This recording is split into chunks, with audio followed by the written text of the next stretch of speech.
Hallelujah. Hallelujah. Hallelujah. Hallelujah. பின்னாடி ரொம்ப சத்தமா இருக்குதா? இல்லைன்னா கரெக்டாக இருக்கா? கரெக்டாக இருக்கா? ஓகே, சரி. சரி, இன்னைக்கு ஒரு விசேஷித்த ஒரு செய்தியை நான் கொண்டு வந்திருக்கிறேன். இன்னைக்கு கொஞ்சம் நிறைய பிள்ளைங்க இருந்தால் இதை கேட்குறதுக்கு நம்ம சபையின் பிள்ளைங்கள் எல்லாருமே இந்த செய்தியை கேட்கணும்னு நான் விருப்பப்பட்டேன். சரி, ஆனாலும் இப்பொழுது நம்ம ரெக்கார்ட் பண்ணி கொண்டு இருக்கிறோம். அதனால் டோரை க்ளோஸ் பண்ணிடுங்க. மெயின் டோர் எப்போதுமே திறந்து வைக்காதீங்க. ஏன்னா அங்கே மேலேயும் ஒரு ஃபங்க்ஷன் நடக்குது, அவங்களுக்கும் டிஸ்டர்பன்ஸாக இருக்கும். எப்போதுமே டோரை மட்டும் திறக்காதீங்க. இல்லை, உள்ளே வரவங்க வெளியே போகிறவங்க டோரை க்ளோஸ் பண்ணிகிட்டே வாங்க. சரி, ஒரு விசேஷித்த செய்தியை உனக்கு கொண்டு வந்திருக்கிறேன். ஏனென்றால் இது எந்த விதத்துலையும் நீங்கள் யாரான தவறாக எடுத்து விடக்கூடாது. ஏனென்றால் இன்றைக்கு கடைசி காலத்தில் கர்த்தருடைய வார்த்தையை சொல்கிறதுபடியாக ஓசியா 4ஆம் அதிகாரம் 6ஆம் வசனத்தின்படியாக என் ஜனங்கள் அறிவில்லாமையினால் சங்காரம் ஆகிறார்கள். அப்படின்னா என்னது? ஒரு அறிவு இல்லாதபடினால, இன்றைக்கு உண்மையான தேவனுடைய வசனம் இல்லாதபடினால இன்னைக்கு அநேக கிறிஸ்தவர்கள் தவறான உபதேசங்களை கேட்டு இன்னைக்கு வேதாகம அறிவில்லாமல் இன்னைக்கு சங்காரமாகி கொண்டிருக்கிறார்கள். இது உண்மையா இல்லையா? நீங்கள் எல்லாருமே ரெஸ்பான்சிவாக இருக்கணும். இன்னைக்கு கொஞ்சம் பெரிய செய்தி தான், ஆனாலும் அதை நான் எவ்வளோ ஃபாஸ்ட்டாக நான் போக முடியுமோ நான் போய் விடுறேன். சரி, நீங்கள் எல்லாருமே இது உண்மையா இல்லையா? ஆமேன். நல்ல உற்சாகமாக ஒரு ஆமேன் சொல்லுங்க. ஆமேன். அப்படி என்றால் இன்றைக்கு நான் இன்னைக்கு கொடுக்க போகிற செய்தி காணிக்கை மற்றும் தசம பாகம். இந்த செய்தி எந்த விதத்திலையோ இந்த சபைகளுக்கு ஒரு பயத்தை உண்டாக்கி காணிக்கை நீங்கள் எப்படி இருந்தாலும் கொடுத்து தான் ஆகணும், அவங்ககிட்ட காணிக்கை பிடுங்கிறதுக்காக கொடுக்கப்படுகிற ஒரு செய்தி அல்ல. ஏன்னா அநேக சபையில் இப்படிப்பட்ட செய்தியெல்லாம் கொடுப்பாங்க. ஆனால் அவங்க கொடுக்குற நோக்கமே எதற்காக கொடுப்பாங்க? அந்த செய்தி முடிஞ்ச உடனே ஸ்பெஷல் காணிக்கை ஒன்று வைப்பாங்க. அதன் பிறகு அந்த ஸ்பெஷல் காணிக்கை வழியாக என்ன பண்ணுவாங்க? பயத்தை உண்டாக்கி காணிக்கையை வாங்கிடுவாங்க. சரி, ஆனால் நம்ம அந்த ஒரு நோக்கத்தோடு இந்த செய்தியை நான் இன்னைக்கு கொடுக்கவில்லை. இன்னைக்கு இந்த காணிக்கை தசமபாகம் குறித்த இந்த கர்த்தர் ஏற்படுத்தின காரியத்தை குறித்து அறிந்து கொள்ளாமல் இன்றைக்கு தவறான உபதேசம் செய்து கொண்டு இன்னைக்கு அநேக கிறிஸ்தவர்கள் இன்னைக்கு சங்காரமாகி கொண்டிருக்கிறார்கள். ஏனென்றால் இந்த காணிக்கை தசமபாகம் குறித்து ஒரு போதிய வேத ஞானம் இல்லை. அப்படிதானே? இன்னைக்கு நிறைய பேர் குழப்பத்தில் காணப்பட்டிருப்பீங்க. அதனால தான் பாருங்க, இன்னைக்கு இந்த குறைவான ஞானம் இந்த காணிக்கை குறித்து நீங்க அறிந்து கொள்ளாமல் இருந்தால் என்றால் இன்னைக்கு அநேகர் ஆசீர்வாதங்களை இழக்க நேரிடும். இன்னைக்கு நிஜமாவே கர்த்தர் உங்களுக்காக ஆயத்தப்படுத்தி இருக்கிற பலன்களும் ஆசீர்வாதங்களையும் இன்றைக்கு இப்படிப்பட்ட தவறான உபதேசங்கள் வழியாக இன்னைக்கு அநேக சங்காரமாகி கொண்டிருக்கிறாங்க. அது மட்டும் கிடையாது, நீங்க எல்லாருமே முதல்ல இருந்தே இதை ஞாபகத்தில் வைத்து கொண்டிருக்க வேண்டும். புதிய ஏற்பாட்டில் நம்மளுடைய இயேசு கிறிஸ்து கிருபை முள்ள தேவன். அப்படிதானே? அவர் யாரையும் நாசமாக்கல, யாரையும் சங்காரமாக்கவில்லை, யாரையும் அடிச்சு கொலை செய்யவில்லை. ஆனா 2 பேரை மட்டும் அடிச்சார். யார் அந்த 2 பேரு? அனானியாஸ், சப்பேரா. எதற்காக அடித்தார்? இந்த காணிக்கை என்கிற ஒரு விஷயத்துல அவங்க தவறி விட்டபடினால சபைக்கு பயம் உண்டாக்கும்படியாக அந்த அனனியாஸ் சப்பேராவை கிருபை மிக்க தேவனாகி அந்த இயேசு கிறிஸ்து அடித்தார். நீங்க ஏசப்பா அடிக்கிறது, தேவன் அடிக்கிறதெல்லாம் பழைய ஏற்பாட்டில் தான் பார்க்க முடியும். புதிய ஏற்பாட்டில் தேவன் அன்பான தேவனாக மாறினார், கிருபை மிக்க தேவனாக மாறினார், எல்லாருக்கும் தேவனாக மாறினார். ஆனால் அங்கே அனனியாஸ் சப்பேராவை குறித்து ஒரு எச்சரிக்கையை ஏன் வைத்திருக்கிறார் என்றால், இன்றைக்கும் 2000 வருஷத்துக்கு பின்பும் சபையில் இப்படி காரியங்கள்லாம் நடக்கும், நிறைய தவறான உபதேசங்கள் வரும். அதன்படியாக இந்த அறிவில்லாதபடியாக நம்மளுடைய சபையின் பிள்ளைங்கள் சங்காரமாக்கி விடக்கூடாது என்பதற்காக அவர் என்ன செய்திருக்கிறார்? ஒரு எச்சரிப்பை வைத்திருக்கிறார். ஆமேன். சரி, அப்படி என்றால் இன்னைக்கு கடைசி காலத்தில் உங்களுக்கு எல்லாருக்குமே தெரியும், கள்ள கிறிஸ்துகளும் கள்ள போதர்களும் எழும்பி அநேகரை வஞ்சிப்பார்கள் என்று கர்த்தருடைய வசனம் சொல்லுகிறது. அப்படி என்றால் நான் உங்ககிட்ட ஒரு கேள்வி கேட்கிறேன். இன்றைக்கு அப்படிப்பட்ட கள்ள தீர்க்கதரிசிகளும் கள்ள போதகர்களும் அவர்கள்தான் தவறான உபதேசங்களை கொடுத்து இன்னைக்கு நீங்க தசம பாகம் கொடுக்க வேண்டாம், காணிக்கை கொடுக்க வேண்டாம் என்று அவர்கள் தவறான உபதேசங்களை கொடுத்து அவர்கள் உங்களை தப்பான வழியில நடத்துறார்களா? இல்ல. ஏன்னா இன்னைக்கு நிஜமா இருக்கிற கள்ள உபதேசிகளும் கள்ள தீர்க்கதரிசிகளும் காணிக்கை கொடுன்னு தான் அவங்க என்ன பண்ணுவாங்க, பிரசங்கம் பண்ணுவாங்க. காணிக்கை கொடுக்க கூடாதுன்னு பிரசங்கம் பண்ண மாட்டாங்க. ஆனால் இன்றைக்கு ஆச்சரியமாக இப்படிப்பட்ட உபதேசம் எங்கிருந்து தெரியுமா வருகிறது? சபையின் பிள்ளைகள் மத்தியிலிருந்து வருகிறது. யாரும் போதகர்கள்லாம் அதை பத்தி பேசுற கிடையாது. இன்னைக்கு விசுவாசிகள், உண்மையான விசுவாசிகள், அவர்கள் தான் இப்படிப்பட்ட காரியங்களே அவங்க யூடியூப்ல போடுறாங்க. அநேக சபையின் பிள்ளைங்களுக்கு தவறாக போதிக்கிறார்கள். ஏனென்றால் அதுவும் நான் உங்களை தவறு சொல்லவில்லை. ஏனென்றால் இன்றைக்கு இருக்கிற ஊழியக்காரர்களா நீங்க பாருங்க, எல்லாம் கோடி கணக்கா மடியில் அவங்க சேர்த்து கொண்டு இன்னைக்கு பெரிய சொத்து சுகத்தோடு அவங்க எல்லாம் ஒரு பெரிய ராஜாக்கள் போல வாழ்ந்து கொண்டிருக்கிறாங்க. அதனால் நாங்க கொடுக்கிற காணிக்கை எல்லாமே வீணாக போகிறதே என்ற ஒரு ஏக்கத்தோடு, நிஜமாகவே அவங்க ஒரு மனபாரத்தோடு தான் இனிமேல் இப்படிப்பட்ட காணிக்கையெல்லாம் நீங்க கொடுக்க வேண்டாம், சபைக்கு தசம பாகம் கொடுக்க வேண்டாம்னு சொல்லி தவறாக போதிக்கிறார்கள். ஆனால் அதன்படியாகவும் இன்னைக்கு அநேகர் அறிவில்லாதபடினால, தேவனுடைய ஞானம் இல்லாதபடினால இந்த அறிவில்லாமல் என்ன ஆகிவிடுகிறார்கள்? சபையார் சங்காரிக்கப்படுகிறார்கள். அப்படிதானே? இன்னைக்கு எத்தனை பேர் அந்த மாதிரி செய்தியெல்லாம் கேட்டிருக்கீங்க யூடியூப்ல? நிறைய பேர் அந்த மாதிரி தான் இன்னைக்கு பிரசங்கம் பண்றாங்க. இன்னைக்கு காணிக்கை கொடுக்க தேவையில்லை, அதெல்லாம் பழைய ஏற்பாடின் காலம், புதிய ஏற்பாடுல எதுவுமே தேவையில்லை. ஏனென்றால் பழைய ஏற்பாடுல நியாய பிரமாணத்தின் காலம், அங்கதான் காணிக்கை கொடுக்கணும், ஒவ்வொரு பாவத்துக்கும் ஒரு காணிக்கை கொடுக்கணும், ஒவ்வொரு நேரத்துக்கும் ஒரு காணிக்கை கொடுக்கணும், இப்படி எல்லாம் பழைய ஏற்பாட்டில் எழுதி இருக்கிறது. ஆனால் புதிய ஏற்பாட்டில் அப்படிப்பட்ட எந்த ஒரு காரியமும் கட்டளையிடப்படவில்லை என்பதுதான் முதலாம் வாதம். சரிங்களா? இதுதான் முதலாம் வாதம். ஆனா இரண்டாம் ஒரு வாதத்தையும் அவங்க வைக்கிறாங்க. அது பாருங்க, அது ஒரு தீமையான ஒரு வாதமாக இருக்கிறது. என்னதென்றால் சபையின் போதகர்களும் சபையை நடத்துகிறவர்கள் மட்டும் காணிக்கை மட்டும் வாங்குறதுக்கு அதிகாரம் கொடுக்கப்படவில்லை. இன்னைக்கு விசுவாச பிள்ளைகளாக நீங்களும் காணிக்கையை வாங்கலாம், தசம பாகவத்தை வாங்கலாம் என்று ஒரு தவறான ஒரு தீமையான ஒரு பாதையை இன்றைக்கு அநேகர் கற்றுக் கொடுத்து கொண்டிருக்கிறாங்க. ஏனென்றால் அவங்க எடுத்துக்கொண்டிருக்கிற வசனம் என்னதென்றால் 1 பேதுரு 2ஆம் அதிகாரம் 9ஆம் வசனம். வாசிங்க பிரதர். இங்க எல்லாம் ஸ்கிரீன்லயே பார்த்து வாசிங்க. நீங்களோ உங்களை அந்தகாரத்தினின்று தம்முடைய ஆச்சரியமான ஒளியினிடத்திற்கு வரவழைத்தவருடைய புண்ணியங்களை அறிவிக்கும்படி தெரிந்து கொள்ளப்பட்ட சந்ததியாயும். ஆமா, முதலாவது நீங்க தெரிந்து கொள்ளப்பட்ட ஒரு சந்ததியாக மாற்றப்பட்டீங்க. இரண்டாவது ராஜரீகமான ஆசாரிய கூட்டமாயும், ஆமா, பரிசுத்த ஜாதியாயும், அவருக்கு சொந்த ஜனமாயும் இருக்கிறீர்கள். ஆமாம். இப்போ இந்த வசனத்தை எடுத்துக்கொண்டு புதிய ஏற்பாடு காலத்தில், பழைய ஏற்பாடுல யாரெல்லாம் காணிக்கை வாங்கலாம்? பிரதான ஆசாரியர், லேவியர்கள் தான் காணிக்கையை வாங்க முடியும். ஆனா புதிய ஏற்பாட்டில் இன்றைக்கு இயேசு கிறிஸ்து நம்மளை தெரிந்து கொள்ளப்பட்ட சந்ததியாயும் இன்னைக்கு ராஜரீகமான ஆசாரிய கூட்டமாயும் நம்மளை மாற்றி விட்டார். அதனால நாமும் இன்றைக்கு ஒரு ஆசாரியர் கூட்டம். இன்னைக்கு சபையின் பிள்ளைங்களும் ஒரு ஆசாரியர் கூட்டம். அதனால ஒரு ஆசாரியர் இன்னொரு ஆசாரியர்கிட்ட காணிக்க வாங்கலாம், இல்லைன்னா மற்றவர்களிடம் காணிக்கை வாங்கலாம் என்று ஒரு தவறான ஒரு உபதேசம். இன்னொரு கூட்டம் எப்படி சொல்றாங்கன்னா, இன்னொரு ஆசாரியர் இன்னொரு ஆசாரியர்கிட்ட இருந்து எப்படி காணிக்க வாங்க முடியும் அப்படின்னு அவங்களும் ஒரு கேள்வி கேட்கிறாங்க. ஆனா இங்கதான் பாருங்க, இந்த வசனம் அதை பற்றி குறித்து எழுதப்படவே இல்லை. ஏனென்றால் இந்த வசனம் முழுமையாக புதிய உடன்படிக்கை நிறைவேறுகிறதை மட்டுமே குறித்து எழுதப்பட்ட ஒரு வசனம். அதுக்கு ஆதாரம் பாருங்க, அடுத்த வசனத்துல இருக்கு பாருங்க. ஏன்னா இது உங்களுடைய ரட்சிப்பு. புதிய உடன்படிக்கை எல்லாருக்குமே ஞாபகம் இருக்கா? என்னது? திரும்பிய மறந்து போயிருங்க. ஒரு 5 எரேமியா எத்தனாவது அதிகாரம்? எரேமியா 31ஆம் அதிகாரம். ஐயோ கிறிஸ்தவர்களே, மறந்துடாதீங்க. அந்த புதிய உடன்படிக்கையின்படியாக தான் நீங்க ரட்சிக்கப்பட்டிருக்கீங்க. எரேமியா 31ஆம். அதுல ஒரு க்ளூ என்ன தெரியுமா? எரேமியா 31ல நீங்கள் என் ஜனமாய் இருப்பீர்கள், நான் உங்கள் தேவனாய் இருப்பேன். சொல்லுங்க பார்க்கலாம்.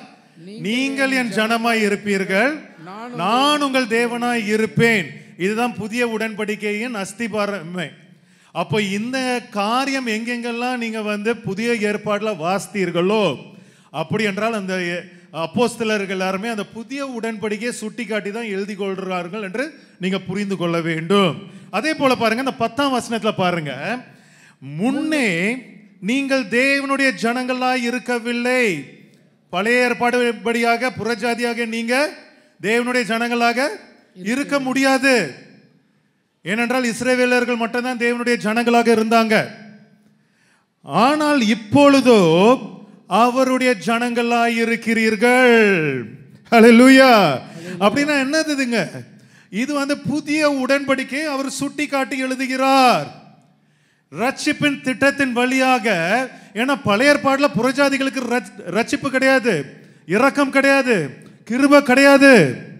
ஆனால் அங்கதான் சொல்றாரு பாருங்க, முன்னே நீங்கள் இரக்கம் பெறாதவர்களாய் இருந்தீர்கள், இப்பொழுதோ இரக்கம் பெற்றவர்களாய் இருக்கிறீர்கள். அப்படி என்றால் நீங்கள் அந்த ரட்சிப்பை நீங்கள் பெற்றுக்கொண்டீர்கள். எல்லாருமே அப்பப்போ ஒரு அல்லேலூயா நல்லா சொல்லுங்க. எல்லாருமே புரிந்து கொள்றீங்களா? அப்ப இது எதை குறித்து எழுதுகிறார்? புதிய உடன்படிக்கை. இப்பொழுது அவருடைய ஜனங்களாக நீங்க மாறி விட்டீங்க. அவர் ரட்சிப்பின் திட்டத்தை அவர் நிறைவேற்றினார். இது 10ஆம் வசனம். அப்ப அந்த 9ஆம் வசனத்துல இருக்கிற தெரிந்து கொள்ளப்பட்ட சந்ததியாயும், அப்படின்னா என்னது? நீங்களும் இப்ப முன் குறிக்கப்பட்டீர்கள். முந்தி இஸ்ரவேலர்கள் மட்டும் தான் தெரிந்து கொள்ளப்பட்ட சந்ததி. ஆனால் இப்பொழுது இஸ்ரவேலர்கள் மட்டும் கிடையாது, புறஜாதியாகிய நாமும் தெரிந்து கொள்ளப்பட்ட ஒரு சந்ததியாக மாறிவிட்டோம்.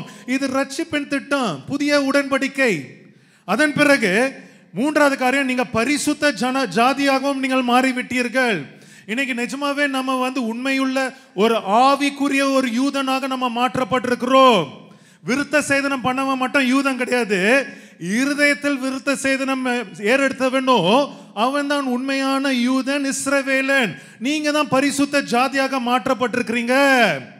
அதன் பிறகு ராஜரிகமான ஆசாரிய கூட்டம்.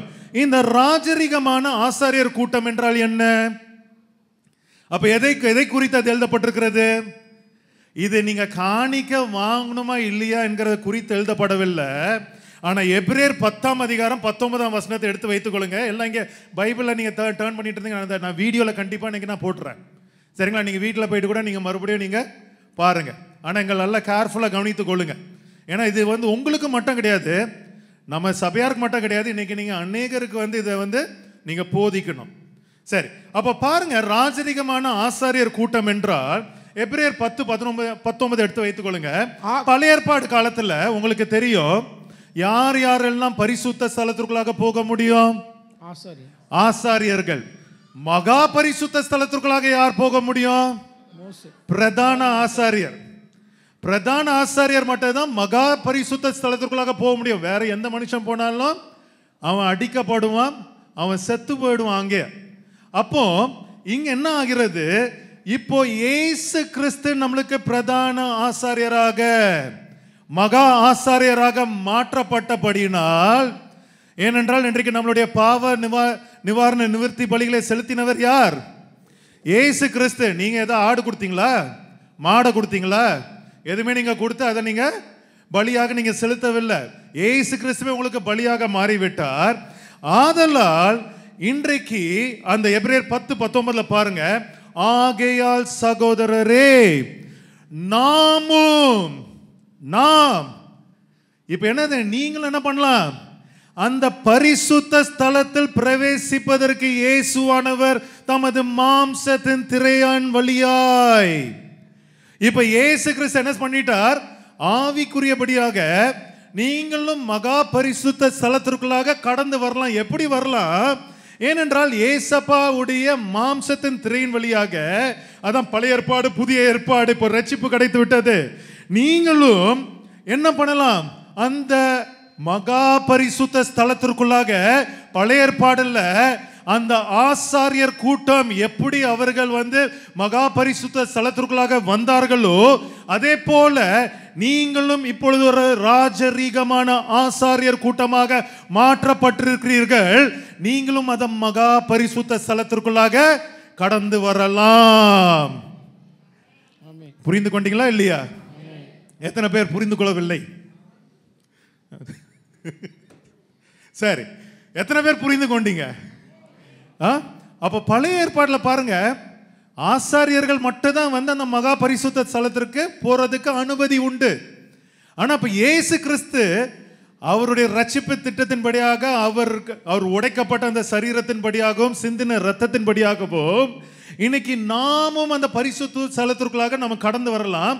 ஆதலால் தான் அந்த 1 பேதுரு 2:9 எழுதப்பட்ட வசனம் என்னது? இன்றைக்கு நாமும் ராஜரீகமான ஆசாரியர் கூட்டமாக நாம் மாற்றப்பட்டிருக்கிறோம். இது எந்த விதத்திலையும் நீங்க காணிக்க வாங்கலாம், காணிக்க வந்து நீங்க அங்கீகரித்துக் கொள்ளலாம் என்பதற்கு ஒரு அடையாளமும் கிடையாது, அது குறித்த ஒரு டீச்சிங்கும் கிடையாது. இது முழுவதுமாக புதிய உடன்படிக்கை நிறைவேற்றுகிற ஒரு காரியமாக தான் இருக்கிறது. ஏனென்றால் இன்னைக்கு நிஜமாவே நீங்க பாருங்க, இன்னைக்கு அநேகர் இப்படிதான் வந்து தவறாக போதித்து, நாங்களும் பாஸ்டர் தான், நாங்களும் சபை நடத்துகிறவர்கள் தான், நாங்களும் ஆசாரியர்கள் தான், எங்ககிட்ட நீங்க காணிக்க கொடுக்கறதுல தவறே கிடையாது, ஒருத்தருக்கு நம்ம காணிக்க நம்ம வந்து பகிர்ந்து கொள்ளலாம் என்று சொல்லி ஒரு குழப்பமான ஒரு உபதேசத்தை இன்னைக்கு அநேகர் கொடுத்து கொண்டிருக்கிறாங்க. அதனால இதை மனதில் வைத்துக் கொள்ளுங்க. இந்த ராஜரீகமான ஆசாரியர் கூட்டம் என்றால் என்னது என்பது இந்த வசனத்தை எடுத்து அவங்க வந்து உங்களை குழப்பி விடுவாங்க. இது வந்து இதற்காக தான் அடையாளம். சரி, அது மட்டும் இல்ல, இன்னைக்கு நிஜமாகவே பாருங்க, இன்னைக்கு நம்மளுக்கு சபையை நடத்துகிறவர்கள் லேவியர்களா? நாங்க லேவியர்களா? இல்ல. இன்னைக்கு சபையை வந்து இன்னைக்கு உங்களுக்கு வந்து துதிபலி ஆராதனை நடத்துகிறவர்கள் பிரதான ஆசாரியர்களா? இல்ல. அப்ப யார் உங்களுக்கு சபையை நடத்துகிறா? புறஜாதியாகல நம்ம தான். சரி, அப்ப பாருங்க, அப்ப இங்கதான் பாருங்க கர்த்தர் எல்லாவற்றையும் மாற்றுகிறார். எப்படி என்றால், இப்பொழுது புதிய ஏற்பாட்டின் காலத்துல சபையை நடத்துகிறவர்கள் ஆசாரியர்கள் அல்ல. ஆனா புதிய ஏற்பாடின் காலத்துல சபையை நடத்துகிறவர்களுடைய பேர் என்ன தெரியுமா? பேர் என்னது? பாஸ்டர்னா என்ன அர்த்தம்? மேய்ப்பர்கள். பாஸ்டர்னா மேய்ப்பர்கள். அதனால தான் பாருங்க 1 பேதுரு 5:2 பாருங்க, உங்களிடத்தில் உள்ள தேவனுடைய மந்தையை நீங்கள் மேய்த்து. அப்படி என்றால் இன்னைக்கு இப்படிப்பட்ட போதகர்கள் கர்த்தர் கொடுத்த மந்தையை அவர்கள் மேய்க்க வேண்டும், மேய்ப்பர்களாக இருக்க வேண்டும்.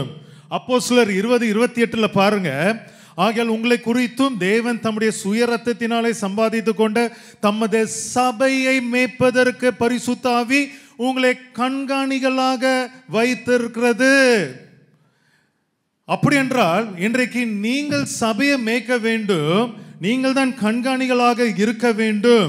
அப்படி என்றால் இந்த மேய்ப்பர்கள் தான் சபையை கண்காணிக்க வேண்டும், லேவியர்கள் அல்ல, பிரதான ஆசாரியர்கள் கிடையாது. இப்பொழுது இன்னைக்கு கண்காணிகளாக இன்னைக்கு ஆண்டவர் அங்கங்க மேய்ப்பர்களை அவர் ஆயத்தப்படுத்தி வைத்திருக்கிறார். அப்படி என்றால் யார் இந்த கண்காணிகள்? அப்ப இந்த கண்காணிகள் தான் பாருங்க ஒரு மகா பரிசுத்தமான ஒரு காரியமாக, ஒரு வெளிப்பாடு மிக்க ஒரு காரியத்தை நம்ம சபைக்கு அநேக இடத்துல இந்த வசனத்தை நான் சொல்லியிருக்கிறேன். இந்த கண்காணிகள் வந்து உக்கிரணக்காரர்களாக இருக்க வேண்டுமா? ஏனென்றால் பாருங்க தீத்து 1:7 பாருங்க, ஏனெனில் கண்காணியானவன் தேவனுடைய உக்கிரணக்காரனுக்கு ஏற்ற விதமாய் நடந்து கொள்ள வேண்டுமா? ஹல்லேலூயா. நான் சொல்லியிருக்கிறேன், உக்கிரணக்காரன் என்றால் யாரு? ஊழியக்காரருங்கிறது வேறு. 1 கொரிந்தியர் 4:1 அதுதான் சொல்றார் பவுல், என்னை வெறுமனே வந்து கிறிஸ்துவின் ஊழியக்காரன் என்று மட்டும் நீங்க எண்ணிக்கொள்ளாதீங்க, ஆனா தேவன் யார் என்று ரகசியங்களை பெற்ற உக்கிரானக்காரர் என்றும் நீங்கள் என்னை எண்ணிக்கொள்ள வேண்டும் என்று பவுல் சொல்லுகிறார். ஹல்லேலூயா. அப்படி என்றால் இன்னைக்கு சபை மேய்ப்பதற்கு அவர் என்ன பண்ணுகிறார்? மேய்ப்பர்களை வந்து அவர் கொடுக்கிறார். மேய்ப்பர்கள் தான் கண்காணிகளாக இருக்க வேண்டும். இந்த கண்காணிகள் தான் உக்கிரணக்காரர்களாக இருக்க வேண்டும். அப்படி என்றால் இன்றைக்கு யாரெல்லாம் வந்து நான் சபையை மேய்க்க கர்த்தர் எனக்கு அதிகாரம் கொடுத்திருக்கிறார் என்று சொல்லவே முடியாது. யார்கிட்ட தேவனுடைய வெளிப்பாடு இருக்கிறதோ, தேவ பக்தியுடைய ரகசியத்தின் வெளிப்பாடு இருக்கிறதோ, அவர்கள் மட்டும்தான் உக்கிரானக்காரர்களாக இருக்க முடியும். வேற யாருமே சபையை மேய்க்க முடியாது. அப்படி என்றால் இந்த மேய்ப்பர்கள், இந்த உக்கிரானக்காரர்கள் மட்டும்தான் காணிக்கை வாங்க முடியும், தசம பாகத்தை வாங்க முடியும். ஹல்லேலூயா. ஏனென்றால் ஆசாரியர்கள் இனிமேல் கிடையாது, இப்பொழுது லேவியர்கள்லாம் கிடையாது. இன்னைக்கு நிஜமாவே நான் சொல்லுகிறேன், இந்த அழைப்புக்குள்ளாக கர்த்தரே உங்களை அழைத்திருந்தால் மட்டுமே தான் நீங்கள் காணிக்கை வாங்க வேண்டும், தசம பாகம் வாங்க வேண்டும். ஏனென்றால் இதற்கு நானே ஒரு உதாரணம். நீங்கள் அநேகர் எங்கள் அப்பா லண்டன் போகும் பொழுது நிறைய பேர் என்கிட்ட உங்களுடைய தசம பாகத்தை கொடுத்து பிரதர் வாங்கிக்கோங்க, ஜோம் பண்ணிக்கோங்க அப்படின்னு நிறைய பேர் கொடுத்தீங்க. ஆனால் நான் டச்சே பண்ண மாட்டேன்ட்டேன். ஏன்னா அது கர்த்தர் எனக்கு என்னைக்கு அங்கீகாரம் கொடுக்குறாரோ அன்னைக்கு தான் நான் காணிக்கைகளையும் தசம பாகத்தையும் நான் தொடணும். சும்மா நான் ஸ்டீஃபன் சேனாதிபதியுடைய மகனாக இருக்கிறபடினால நான் காணிக்கையை நான் தொட்டேன்னா கர்த்தர் கண்டிப்பாக அடிப்பார். அப்படிதானே? அப்போ பாருங்க, இன்னைக்கு நிஜமாகவே அதற்காக தான் கர்த்தர் இன்னைக்கு மேய்ப்பர்களை ஆயத்தப்படுத்தி இருக்கிறார். இன்னைக்கு ராஜரீகமான ஆசாரியர் கூட்டமாக உங்களை ஆயத்தப்படுத்தி இருக்கிறார் என்றார். அது உங்களை காணிக்கை வாங்குறதற்கும் தசம பாகமும் வாங்குறதுக்காக அல்ல. நீங்களும் அந்த புது உடன்படிக்கையின் படியாக அவருடைய மகா பரிசுத்த ஸ்தலத்திற்குள்ளாக நீங்க பிரவேசிக்க முடியும் என்பதற்கு தான் அங்க எழுதப்பட்ட வார்த்தை ராஜரீகமான ஆசாரிய கூட்டம். புரிகிறதா இல்லையா? சரி, இப்பொழுதே முதல் பகுதி முடிந்து விட்டது. இப்ப இரண்டாவது பகுதி, இப்ப இரண்டாம் விதமான ஒரு வாதம். அப்போ இது என்னதென்றால், இந்த முதல் வாதம் ரொம்ப ஒரு பொல்லான ஒரு வாதம். இன்னைக்கு ஒரு பொல்லாத ஒரு ஜனங்கள் தான் அப்படிப்பட்ட காரியங்களை சொல்லி நிறைய வீட்டுக்கு போய் ஜெபம் பண்ணுவாங்க. நாங்களும் ஊழியக்காரர் என்று காட்டிக்கொள்வார்கள். அநேகரை வஞ்சித்து காணிக்கை வாங்கி அநேகரை ஏமாத்துவாங்க. சரிங்களா? அப்படிப்பட்ட ஜனங்கள் எடுத்த ஜாக்கிரதையாக இருந்து கொள்ளுங்க. ஆனால் இரண்டாம் வாதம் என்னதென்றால், பழைய ஏற்பாடு காலத்தில், இல்லைன்னா நம்ம வாசிக்கிறோமே பழைய ஏற்பாடில், எந்த விதத்துலையும் காணிக்கைக்கும் தசம பாகத்திற்கும் எந்த முக்கியத்துவம் கொடுக்கவே இல்லை. காணிக்கை பற்றி எழுதவும் இல்லை, தசம பாகம் பற்றி எழுதவும் இல்லை என்று அநேகர் அவங்க அவங்களுடைய வாதத்தை வைக்கிறார்கள். ஏனென்றால் இது எல்லாமே பழைய ஏற்பாட்டில் கற்றுக் கொடுத்த காரியம். இப்போ நம்ம புதிய ஏற்பாடு காலத்தில் வந்திருக்கிறோம். அதனால நம்ம இந்த நியாயப்பிரமாணங்களை நம்ம கடைபிடிக்க வேண்டாம் என்று சொல்லி இன்னைக்கு அநேகர் அப்படிப்பட்ட ஒரு வாதத்தை வைத்து கொண்டிருக்கிறாங்க. ஆனால் இதை நீங்கள் புரிந்து கொள்ள வேண்டும் என்றால், முதலாவது பழைய ஏற்பாடுடைய காணிக்கை என்னதென்பதை நீங்கள் அறிந்து கொள்ள வேண்டும். எல்லாம் நீங்கள் பைபிள் எக்ஸாம் எழுதியிருப்பீங்க, லேவி ஆரம்பத்தில் பார்த்துருப்பீங்க. எத்தனையோ விதமான காணிக்கை இருக்கு. பாவத்துக்குன்னு ஒரு காணிக்கை, சமாதானத்திற்கு ஒரு காணிக்கை, உடன்படிக்கைக்குன்னு ஒரு காணிக்கை, இப்படி அப்படின்னு அநேகர் ஒரு காரியத்திற்காக நீ காணிக்கை இருக்கிறது. ஆனால் பாருங்க, முதல் தடவையாக தசம பாகத்தை குறித்து யார் பொருத்தனை செய்கிறார் என்றால், யார்? ஆண்டவர்கிட்ட பொருத்தனை, மனுஷன் கிட்ட இல்ல. ஏன்னா ஆபிரகாம் மெல்கிசேதேக் கிட்ட சொன்னான். ஆனா மனுஷன் கிட்ட முதல் உடன்படிக்கை செய்தது யார்? யாக்கோபு. ஆதியாகமம் 28ஆம் அதிகாரம் 22ஆம் வசனத்துல பாருங்க, அங்க யாக்கோபு சொல்கிறான். வாசிங்க பிரதர். நான் தூணாக நிறுத்தின இந்த கல் தேவனுக்கு வீடாகும். அப்ப பாருங்க, நான் தூணாக ஒரு கல்லை நிறுத்துகிறேன். இது எதுக்கு ஒப்பனையாக அவன் சொல்லுகிறான்? தேவனுடைய வீடு. இன்னைக்கு என்னங்க தேவனுடைய வீடு? சபை. இந்த சபை தான் தேவனுடைய வீடு. இன்னைக்கு இசைவா இணைக்கப்பட்ட உங்க சரீரங்கள் தான் தேவனுடைய வீடு. அப்படிதானே? சரி, அப்போ அந்த கல் தேவனுக்கு வீடாகும். அப்ப பாருங்க, அவன் ஒரு பொருத்தனை செய்கிறான். பாருங்க, தேவரீர் எனக்கு தரும் எல்லாவற்றிலும் உமக்கு தசம பாகம் செலுத்துவேன் என்று சொல்லி பொருத்தனை பண்ணி கொண்டான். ஆமென். அப்ப இங்க பாருங்க, இங்கதான் வேதாமத்துல முதல் ஒரு பொருத்தனை. நான் தேவன் எனக்கு கொடுக்கிறது எல்லாவற்றிலையும் நான் ஒரு தசம பாகம் செலுத்துவேன் என்று. அப்ப பாருங்க, அநேக இடத்துல வேதாமத்துல அங்க தசம பாகம் காணிக்கை குறித்து பழைய ஏற்பாட்டில் எழுதப்பட்டிருக்கிறது. இன்னைக்கு லேவியராகமத்துல நீங்க வாசித்திருப்பீங்க, உபாகமத்துல நீங்க வாசித்திருப்பீங்க. வருஷந்தோறும் நீ விதைக்கிற விதைப்பினாலே வயலிலும் விளையிலும் எல்லா பலனிலும் தசம பாகத்தை நீங்க பிரித்து கொடுக்க வேண்டும். உங்களுக்கு கிடைக்கிற எல்லா நன்மையிலையும் என்ன பண்ணணும்? நீங்க தசம பாகம் கொடுக்கணும். அப்படி பாருங்க, நீதிமொழிகள் 3:9 எழுதப்பட்டிருக்க பாருங்க, உன் பொருளாலும் உன் எல்லா விளைவின் முதற் பலனாலும் கர்த்தரை கனம் பண்ணு. இதுக்கு தசம பாகம்.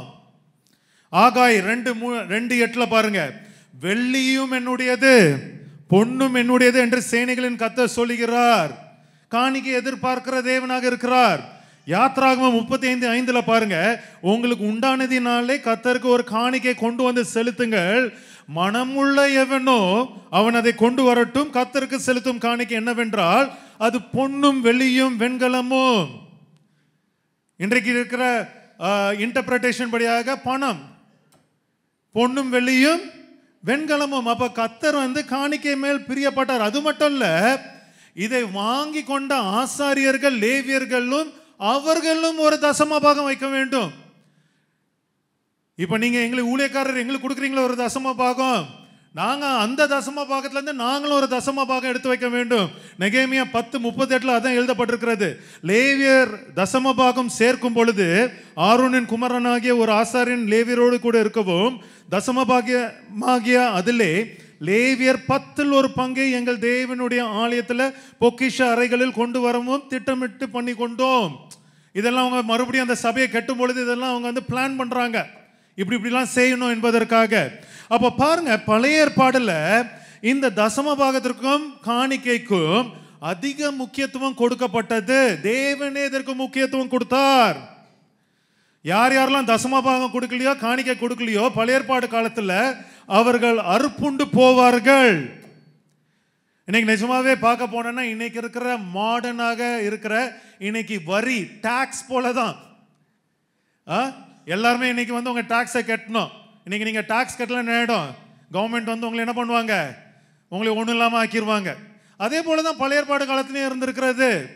ஆனா நீங்க அரசாங்கத்திற்கு நீங்க வந்து கொடுக்க வேண்டாம், ஆண்டவருக்கு நீங்க கொடுக்கணும். ஏனென்றால் கர்த்தர் ஞானமுள்ள ஒரு தேவன். எல்லாத்துக்கும் வந்து என்னது, இந்த லேவியர்களை வைத்து ஒரு அரசாட்சியை வந்து தேவன் நடத்தி கொண்டிருந்தார். ஒரு ராஜா மூலமாக அல்ல, தேவனே அவர்களுக்கு ராஜாவாக இருந்தார். அவர் தான் இஸ்ரவேலின் ராஜாவாக இருந்தார். அப்படிதானே? அவர் தான் பிரைம் மினிஸ்டராக இருந்தார். அப்படி அறிந்து கொள்ளுங்க. அப்போ இந்த நாட்டை நடத்தணும்னா, அப்போ ஒரு போர் வரும், எங்கேயோ ஒரு இடத்துல ஒரு பிரச்சனை வரும், அப்போ அதுக்கு பணம் தேவை இருக்கும். அதுக்கு என்னது, ஒரு கூட்டம் ஜனங்கள் வந்து வழி நடத்துறதுக்குன்னு ஒரு கூட்டம் ஜனங்கள் தேவை இருக்கும். இதெல்லாம் தேவன் ஞானம் உள்ளவர். அதனால தான் அவர் என்ன செய்கிறார், அந்த பழைய ஏற்பாட்டில் வந்து அவர் தசம பாகத்திற்கு அவர் முக்கியத்துவம் கொடுக்கிறார். இன்னைக்கு எப்படி உங்களுடைய கவர்மெண்ட் வந்து டாக்ஸுக்கு எவ்வளவு முக்கியத்துவம் கொடுக்கிறார்களோ, அதே போல தேவன் அன்னைக்கு கொடுத்தார். எல்லாம் அங்கிருந்து தான் இங்க வருது. தேவன் கற்றுக் கொடுத்த அநேகர் காரியங்கள் தான் நீங்க வந்து இன்னைக்கு காணிக்க தசம பாகங்கிற காணிக்கை தான் இன்னைக்கு வந்து அநேக டாக்ஸ், கம்யூனிசம், மார்க்சிசம் என்று உருவானது. அதான் நீங்க பார்க்க போறீங்க. அப்ப பாருங்க, இங்க தான் வந்து பாருங்க, பழைய ஏற்பாட்டில் எவ்வளவு முக்கியத்துவம் கொடுத்தாலும் புதிய ஏற்பாட்டில் ஒரு வசனம் இருக்கிறது. ஏனென்றால் புதிய ஏற்பாடு காலத்தில் எல்லாவற்றையும் தேவன் மாற்றுகிறார். சரிங்களா? உங்களுக்கே தெரியும், நியாயப்பிரமாணத்தை என்ன பண்ணினார், அவர் நிறைவேற்றினார்.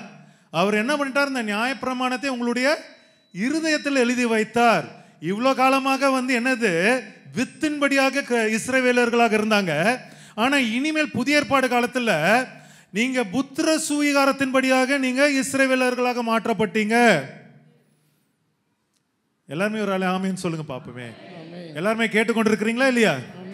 சரி, அப்ப பாருங்க, அப்போ இங்கதான் ஒரு வசனம் அநேகருக்கு இடையூறுதலாக இருக்கும்.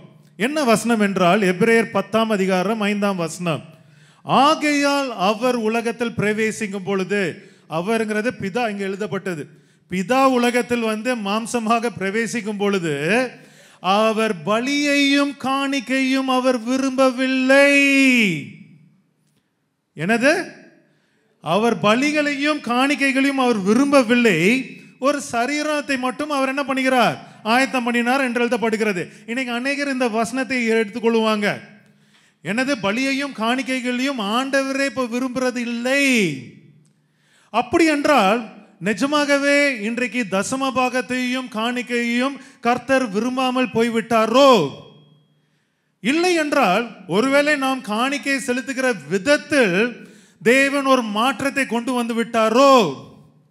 இல்லை என்றால் கர்த்தர் முழுமையாக காணிக்கையே வேண்டாம் என்று நிராகரித்து விட்டாரா? இன்னைக்கு அநேகர் இந்த வசனத்தை தவறாக புரிந்து கொண்டபடினாலதான் இன்னைக்கு எல்லாருமே சொல்றாங்க, ஏசப்பாவே விரும்பலையப்பா காணிக்க, நீங்க என்னப்பா காணிக்க கேட்குறீங்க அப்படின்னு. நம்ம சபையில யாருமே நீங்க அந்த மாதிரிலாம் சொல்ல மாட்டீங்க. ஆனா அநேகர் இடத்துல வந்து பாருங்க, இப்படிப்பட்ட ஒரு போதனைலாம் ஓடிக்கொண்டிருக்கிறது. சரி, அப்படி என்றால் இந்த வசனத்தை முழுமையாக நீங்க அறிந்து கொள்ள வேண்டும் என்றால் நீங்க மல்கியா 3ஆம் அதிகாரத்துக்கு நீங்க வர வேண்டும். நான் நிஜமாவே சொல்றேன், இந்த மல்கியா 3ஆம் அதிகாரத்துல அநேக ரகசியங்கள் இருக்கிறது. சரி, மல்கியா 3ஆம் அதிகாரத்துல 1ஆம் வசனத்திலே பாருங்க, யாரை குறித்த தீர்க்க தரிசனம்? யோவான் ஸ்நானகத்தை குறித்த தீர்க்க தரிசனம். உடனடியாக அவர் மூலமாக இயேசு கிறிஸ்து வருவாருங்கிற ஒரு தீர்க்க தரிசனம். கரெக்டா இல்லையா? நான் அந்த வசனத்தை எழுதல, ஆனா நீங்க எல்லாருக்குமே தெரிந்து கொள்ளணும். மல்கியா 3ஆம் அதிகாரம் 1ஆம் வசனத்துல, நீங்கள் தேடுகிற ஆண்டவரும் நீங்கள் விரும்புகிற உடன்படிக்கையும் தூதனுமானவர் தம்முடைய ஆலயத்திற்கு தீவிரமாய் வருவார். அப்படி என்றால் இந்த இயேசு கிறிஸ்து என்னது? அவர் சரீரத்திற்குள்ளாக அவர் பிரவேசித்து இந்த உலகத்திற்குள்ளாக அவர் பிரவேசிப்பார் என்று எழுதப்பட்டிருக்கிறது. அப்போ இங்க பாருங்க, 1ஆம் வசனத்துல மல்கியால இயேசு கிறிஸ்து இந்த உலகத்திற்கு வருவார் என்று எழுதின உடனடியாக பாருங்க, அடுத்த 2-3ஆம் வசனத்திலேயே அவர் எதை பரிசுத்தப்படுத்துகிறார், எதை குறித்து அவர் வந்து இந்த வரப்போகிற மேசியா எதை குறித்து எதை மாற்றுவார் என்று எழுதப்பட்டிருக்கிறது. பாருங்க, 3ஆம் வசனத்துல இருந்து வாசிங்க. மல்கியா 3:3 உடனடியாக இங்க பாருங்க, இயேசு கிறிஸ்து வர்றார், உடனடியாக எதை மாற்றுகிறார்னு பாருங்க. 3ஆம் வசனத்தை பாருங்க. அவர் உட்கார்ந்து வெள்ளியை புடமிட்டு சுத்திகரித்து கொண்டிருப்பார். அவர் லேவியின் புத்திரரை சுத்திகரித்து அவர்கள் கர்த்தருடையவர்களாய் இருக்கும்படிக்கும் நீதியாய் காணிக்கை செலுத்தும்படிக்கும் அவர்களை பொன்னை போலவும் வெள்ளியை போலவும் புடமிடுவார். ஆமென். இப்ப பாருங்க, உடனடியாக எங்க அவர் டச் பண்றாரு? காணிக்கைகளை தான். ஏன் இந்த காரியத்தை கர்த்தர் மாற்ற விரும்புகிறார்? ஏன்னா இது எல்லாமே வந்து தீர்க்க தரிசனம். இந்த மல்கியால 3ஆம் அதிகாரம் தீர்க்க தரிசனம். இயேசு கிறிஸ்து உலகத்திற்கு பிரவேசிக்கும் பொழுது, அவர் இந்த உலகத்திற்கு பிரவேசிக்கும் பொழுது உடனடியாக எதை மாற்ற விரும்புகிறார்? அவர் இந்த காணிக்கைகளை மாற்றுகிறதுக்கு விரும்புகிறார். ஏனென்றால் இந்த லேவியர்கள், இந்த ஆசாரியர்கள் எல்லாருமே எல்லாம் தசமபாகம் வாங்கி இன்னைக்கு இருக்கிற ஊழியர்காரர்கள் போல மிகுந்த செல்வாக்குடையவர்களாக மாறிவிட்டாங்க. அநீதியை நடத்த தொடங்கிட்டாங்க. பரிசுத்தம் இல்லாம போயிடுச்சு. தேவனுடைய ஆலயத்தை புறக்கணிக்க தொடங்கிட்டாங்க. யாரு? பழைய ஏற்பாடு ஆசாரியர்கள். அதனால்தான் பாருங்க, அவர் எல்லாவற்றையும் மாற்றுகிறவர். அப்பொழுது 4ஆம் வசனத்தை பாருங்க, அப்பொழுது பூர்வ நாட்களிலும் முந்தின வருஷங்களிலும் இருந்தது போல யூதாவின் காணிக்கையும் எருசலேமின் காணிக்கையும் கர்த்தருக்கு பிரியமாயிருக்கும். அப்படி என்றால் இந்த இயேசு கிறிஸ்து இந்த காணிக்கை எல்லாவற்றையும் அவர் என்ன பண்ண போகிறார்? மாற்ற போகிறார். அந்த விதத்தை மாற்ற போகிறார். அதன்படியாக பூர்வ காலத்தில் எப்படி இருந்ததோ அதே போல இனிமேல் அந்த காணிக்கைகள் எல்லாம் கர்த்தருடைய பார்வைக்கு பிரியமாக மாறும் என்று அவர் மாற்றுகிறார். ஆனா இது எந்த காலத்துல நடைபெற போகிறது? பழைய ஏற்பாடா புதிய ஏற்பாடா? புதிய ஏற்பாடுல தான் நடக்க போகுது. சரி, அப்படி என்றால் இன்றைக்கு நாம் தான் ஆவிக்குரிய லேவியர்கள், அப்படிதானே? இன்னைக்கு நாம் தான் ஆவிக்குரிய இஸ்ரவேலர்கள். இன்னைக்கு நாம் தான் ராஜரிகமான ஆசாரியர் கூட்டம். அப்படி என்றால் இன்னைக்கு யார் யாரெல்லாம் அந்த லேவியர்கள் போல துன்மார்க்கமாக காணிக்கை வாங்காமலும் காணிக்கை செலுத்தாமலும் பூர்வ நாட்களில் இருந்தது போல கர்த்தருக்கு உண்மையாய் காணிக்கை கொடுக்கிறவர்கள், நீதியாய் காணிக்கை கொடுப்பவர்கள் மேல் கர்த்தர் பிரியமாய் இருப்பார். அவர் இந்த காணிக்கையை உன்னதமாக மாற்றதான் விரும்புகிறார். ஒழிக்க விரும்பவில்லை. பூர்வ காலத்தில் எப்படி அது உன்னதமாக இருந்ததோ அதே போல இருக்க வேண்டும் என்று அவர் விரும்புகிறார். அப்ப பாருங்க, இது வந்து ஒரு ஆவிக்குரிய காணிக்கையாக மாறுகிறது. அதனால தான் பாருங்க, காணிக்கை வந்து இரண்டு விதமாக புதிய ஏற்பாட்டில் எடுத்துக்கொள்ளலாம். ஒன்று நீங்க உங்களுடைய பணம், உங்களுடைய மற்ற சொத்து இதெல்லாம் நீங்க கொடுக்கிறது ஒரு காணிக்கையாக நீங்க எடுத்துக்கொள்ளலாம். இதெல்லாமே பொருள்கள். இன்னொரு காணிக்கையும் எழுதப்பட்டிருக்கிறது, அது முற்றிலுமாக ஒரு ஆவிக்குரிய காணிக்கை. அது என்னதென்றால் ரோமர் 12:1 அப்படி இருக்க சகோதரரே, நீங்கள் உங்கள் சரீரங்களை பரிசுத்தமும் தேவனுக்கு பிரியமான ஜீவ பலியாக ஒப்பு கொடுக்க வேண்டும் என்று நான் விரும்புகிறேன் என்று அங்க என்ன சொல்கிறார்? பவுல் சொல்கிறார். அப்படி என்றால் இன்னைக்கு வெறுமனே பொன்னும் பொருளும் மட்டும் கிடையாது. இன்னைக்கு நீங்களே உங்களுடைய சரீரங்களை நீங்க தேவனுக்கு பிரியமான ஒரு ஜீவ பலியாக நீங்கள் ஒப்பு கொடுக்க வேண்டும். அதுவும் ஒரு காணிக்கை தான். அப்படி என்றால் ரெண்டு விதமான காணிக்கை இருக்கிறதுக்கு வாய்ப்பில்லை. ஒன்று பொன்னும் பொருளுமாக இருக்கணும், இல்லைன்னா நீங்களே ஒரு காணிக்கையாக இருக்கணும். அப்படித்தானே? அப்போ என்னது இந்த காணிக்கை என்பது? என்னது? இங்கதான் பாருங்க, மறுபடியும் மல்கியாக்கு வரும். ஏனென்றால் இங்க ஒரு முக்கியமான ஒரு கேள்வி கேட்கிறேன். தேவன் எல்லா காணிக்கைகளையும் ஆவிக்குரிய காணிக்கைகளாக மாற்றிவிட்டாரோ?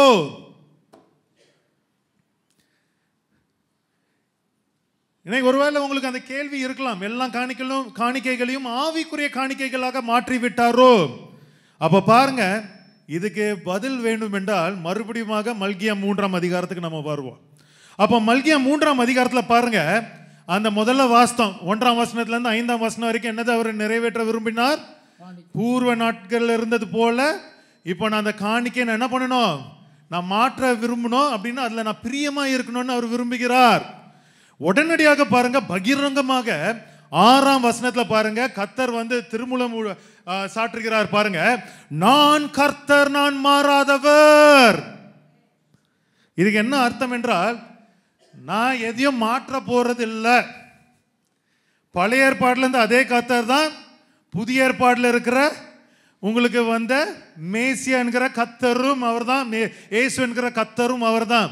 நான் கர்த்தர், நான் மாறாதவர். ஏன் அதை சொல்றார் என்றால், நான் எதையும் மாற்ற வரல. ஆனா என்ன பண்ண போறார்?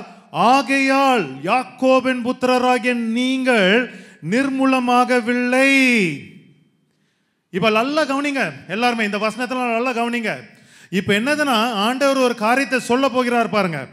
நீங்கள் யாக்கோபின் புத்திரராகிய நீங்கள் நிர்மூலமாகவில்லை, நீங்கள் உங்கள் பிதாக்களின் நாட்கள் தொடங்கி என் கட்டளைகளை கை கொள்ளாமலும் அவைகளை விட்டு விலகி போனீர்கள். ஆமா, எல்லாம் பழைய ஏற்பாட்டில் இருந்த இஸ்ரவேலர்கள்லாம் அவருடைய நியாயப்பிரமாணத்தை கைப்பிடிக்கவில்லை. தசம பாகம் காணிக்கையை ஒழுங்கா அவங்க செலுத்தினதும் கிடையாது, அவங்க ஒழுங்கா பிரயோஜனப்படுத்தினவும் இல்லை. அதனால அநேக பிரச்சனைகள் இருந்திருக்கலாம். ஆனா பாருங்க, அதுதான் அவர் சொல்கிறார், நீங்க என்னை விட்டு விலகி போனீர்கள். ஆனால் இப்ப தேவன் சொல்லியிருக்கிறார், என்னிடத்திற்கு நீங்க இப்ப திரும்ப வேண்டும், என்னிடத்திற்கு நீங்கள் திரும்புங்கள், அப்பொழுது உங்களிடத்திற்கு நான் திரும்புவேன் என்று சேனைகளின் கர்த்தர் சொல்லுகிறார். அப்படி என்றால் என்னது? இந்த காணிக்கை விஷயத்துல நீங்க தவறாக போனபடினால, நீங்க பாவம் செய்தபடினால நான் உங்களை விட்டு விலகி விட்டேன். ஆனால் இப்ப நீங்க என்ன பண்ணணும்? மறுபடியும் என்னிடத்தில் நீங்கள் திரும்ப வர வேண்டும். எந்த காலத்துல? இது புதிய ஏற்பாடு காலத்துல நடக்க போகுது. அப்போ திரும்ப வேண்டும் என்று கர்த்தர் சொல்கிறார். அப்பொழுது பாருங்க, இங்கதான் ஒரு கேள்வி அந்த தீர்க்கதரிசி வழியாக சொல்கிறார். பாருங்க, நாங்கள் எந்த விஷயத்தில் திரும்ப வேண்டும் என்கிறீர்கள்? இதுதான் முக்கியமான கேள்வி. நாங்கள் எந்த விஷயத்துல மறுபடியுமாக சேனைகளின் தேவனாகிய கர்த்தரிடத்தில் திரும்ப வேண்டும் என்கிறீர்கள்? உடனடியாக பாருங்க, பதில் 8ஆம் வசனத்திலே வருது பாருங்க. அவர் பாருங்க உடனடியாக சொல்றார் பாருங்க, மனுஷன் தேவனை வஞ்சிக்கலாமா? நீங்களோ என்னை வஞ்சிக்கிறீர்கள். இதனால்தான் அவர் விலகி போயிட்டாரு. எதிலே உம்மை வஞ்சித்தோம் என்கிறீர்கள்? கேள்வி கேட்கிறாங்க. தேவன் சொல்கிறார், தசம பாகத்திலும் காணிக்கைகளும் தானே. இது எங்க நடக்க போகுது? புதிய ஏற்பாடு காலத்துல. அப்போ இங்கதான் பாருங்க, ஏன் நீங்க தேவனை விட்டு விலகி போய் விட்டீர்கள் என்றால், இதுல வஞ்சித்து விட்டீங்க தேவனை. தசம பாகத்திலையும் காணிக்கையிலையும் நீங்க வஞ்சித்து விட்டீங்க. அதனால் தேவன் விலகி போய்விட்டார். ஆனால் இப்போ என்ன பண்ணுகிறார்? அவர் மறுபடியும் உங்ககிட்ட சேரணும் என்று விரும்புகிறார். அப்போ எதுல சேர விரும்புகிறார்? இந்த வஞ்சனையிலிருந்து நீங்கள் விடுவிக்கப்பட வேண்டும். இன்னைக்கு சபையாரும் பாருங்க, இன்னைக்கு இப்படிப்பட்ட தவறான போதனைகள் இருந்து நீங்க விடுவிக்கப்பட வேண்டும். அப்ப பாருங்க 10ஆம் வசனத்துல வாசிங்க பிரதர். 9ஆம் வசனம் 9ஆம் வசனம் மறந்துட்டோம். நீங்கள் சபிக்கப்பட்டவர்களாய் மாறிட்டீங்க. ஏன்? தசம பாகத்திலையும் காணிக்கையிலையும் நீங்க ஒழுங்கா செலுத்தாதபடினால. இது வெறும் கொடுத்தவர்களுக்கு மட்டும் கிடையாது, வாங்கினவர்களுக்கும் சேர்த்து தான் எழுதுறார். லேவியர்களும் சேர்த்து தான் எழுதுறார். சரிங்களா? சரி, நீங்கள் சபிக்கப்பட்டவர்கள், ஜனத்தாராகிய நீங்கள் எல்லோரும் என்னை வஞ்சித்தீர்கள். என்னை வஞ்சித்தீர்களாம். சரி, அப்ப நம்ம என்ன செய்ய வேண்டும்? சரிங்களா? அப்ப பாருங்க, இங்கதான் நம்ம என்ன செய்ய வேண்டும் என்று 10ஆம் வசனத்தில் எழுதப்பட்டிருக்கு பாருங்க. என் ஆலயத்தில் ஆகாரம் உண்டாயிருக்கும்படி, என் ஆலயத்தில் ஆகாரம் உண்டாயிருக்கும்படி. அப்படி என்னால் தேவனுடைய ஆலயத்திற்கு தேவைகள் உண்டு. அன்னைக்கு ஒரு விதமான தேவைகள் இருந்திருக்கலாம், இன்னைக்கு தேவனுடைய ஆலயத்திற்கு வேற விதமான தேவைகள் உண்டு. சரி, வாசிங்க பிரதர். உண்டாயிருக்கும்படி தசம பாகங்களை எல்லாம் பண்டசாலையில் கொண்டு வாருங்கள். தசம பாகங்களை எல்லாம் பண்டசாலையில் கொண்டு வாருங்கள். அப்பொழுது நான் அப்பொழுது இப்பதான் பாருங்க உங்களுக்கு ஒரு ஆசீர்வாதம் கொடுக்கப்படுகிறது. அப்பொழுது வாசிங்க. அப்பொழுது நான் வானத்தின் பலகணிகளை திறந்து இடம் கொள்ளாமற் போகும் மட்டும் உங்கள் மேல் ஆசீர்வாதத்தை வருஷிக்க மாட்டேனோ வென்று அதனால் என்னை சோதித்து பாருங்கள் என்று சேனைகளின் கர்த்தர் சொல்லுகிறார். ஆமென். ஹல்லேலூயா, ஹல்லேலூயா, ஹல்லேலூயா. ஹல்லேலூயா. எத்தனை பேர் இதை புரிந்து கொள்றீங்க?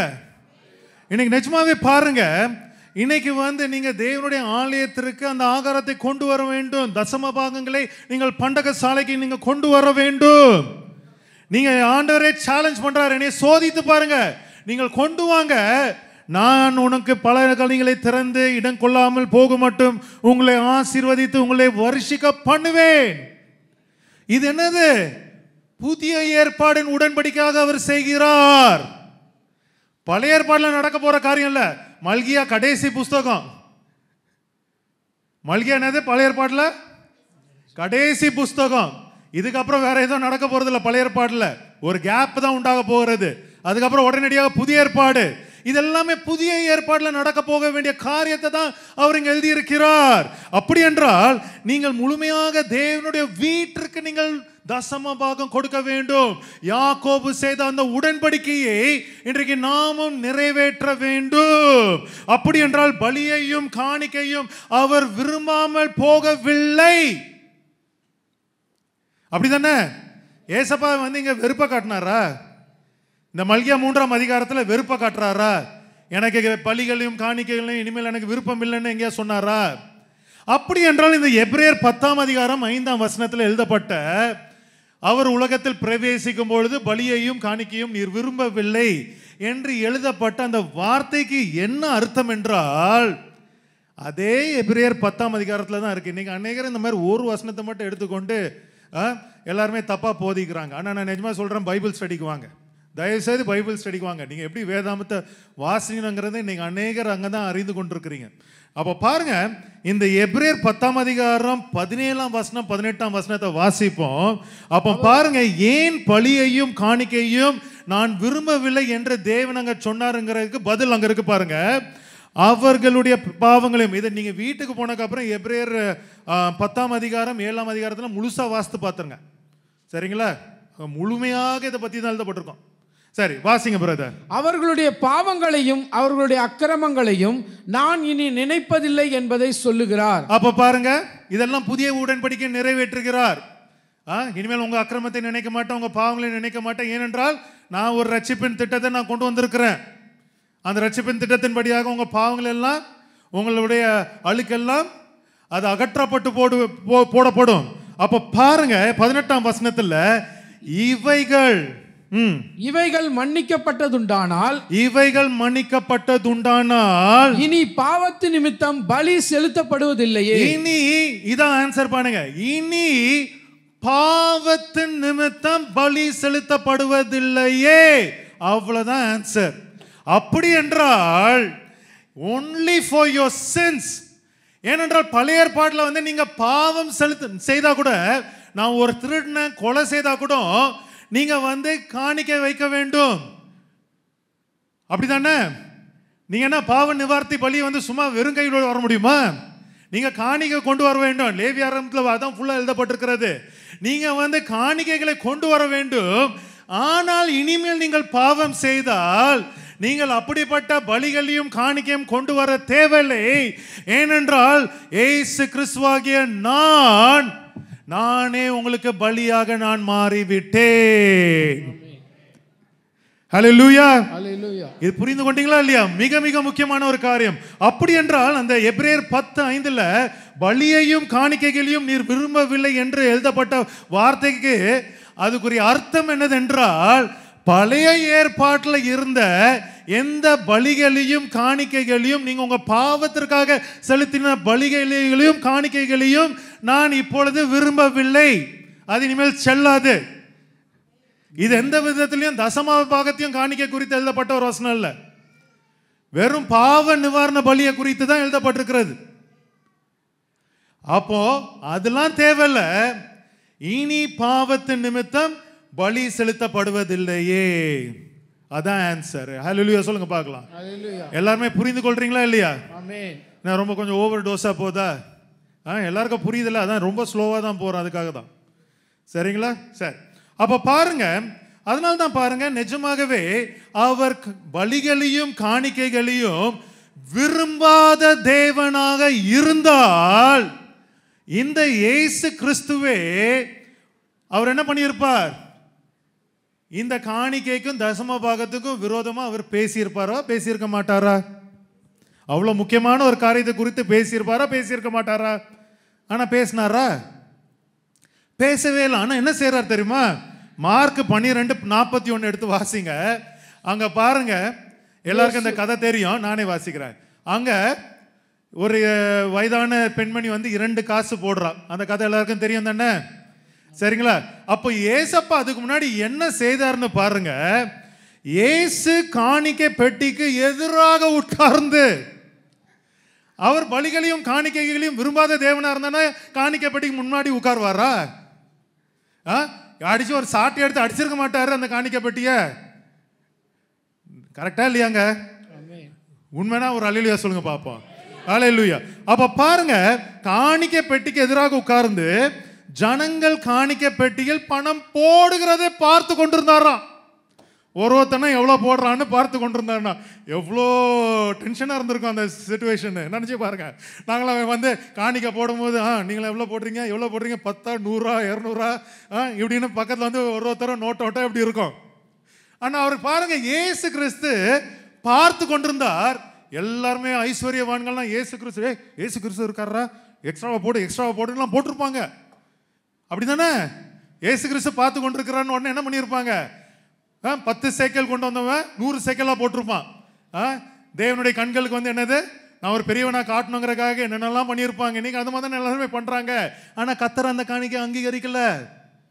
அந்த பெண்மணி 2 காணிக்கை போட்டதை தான் அவர் என்ன சொல்கிறார்?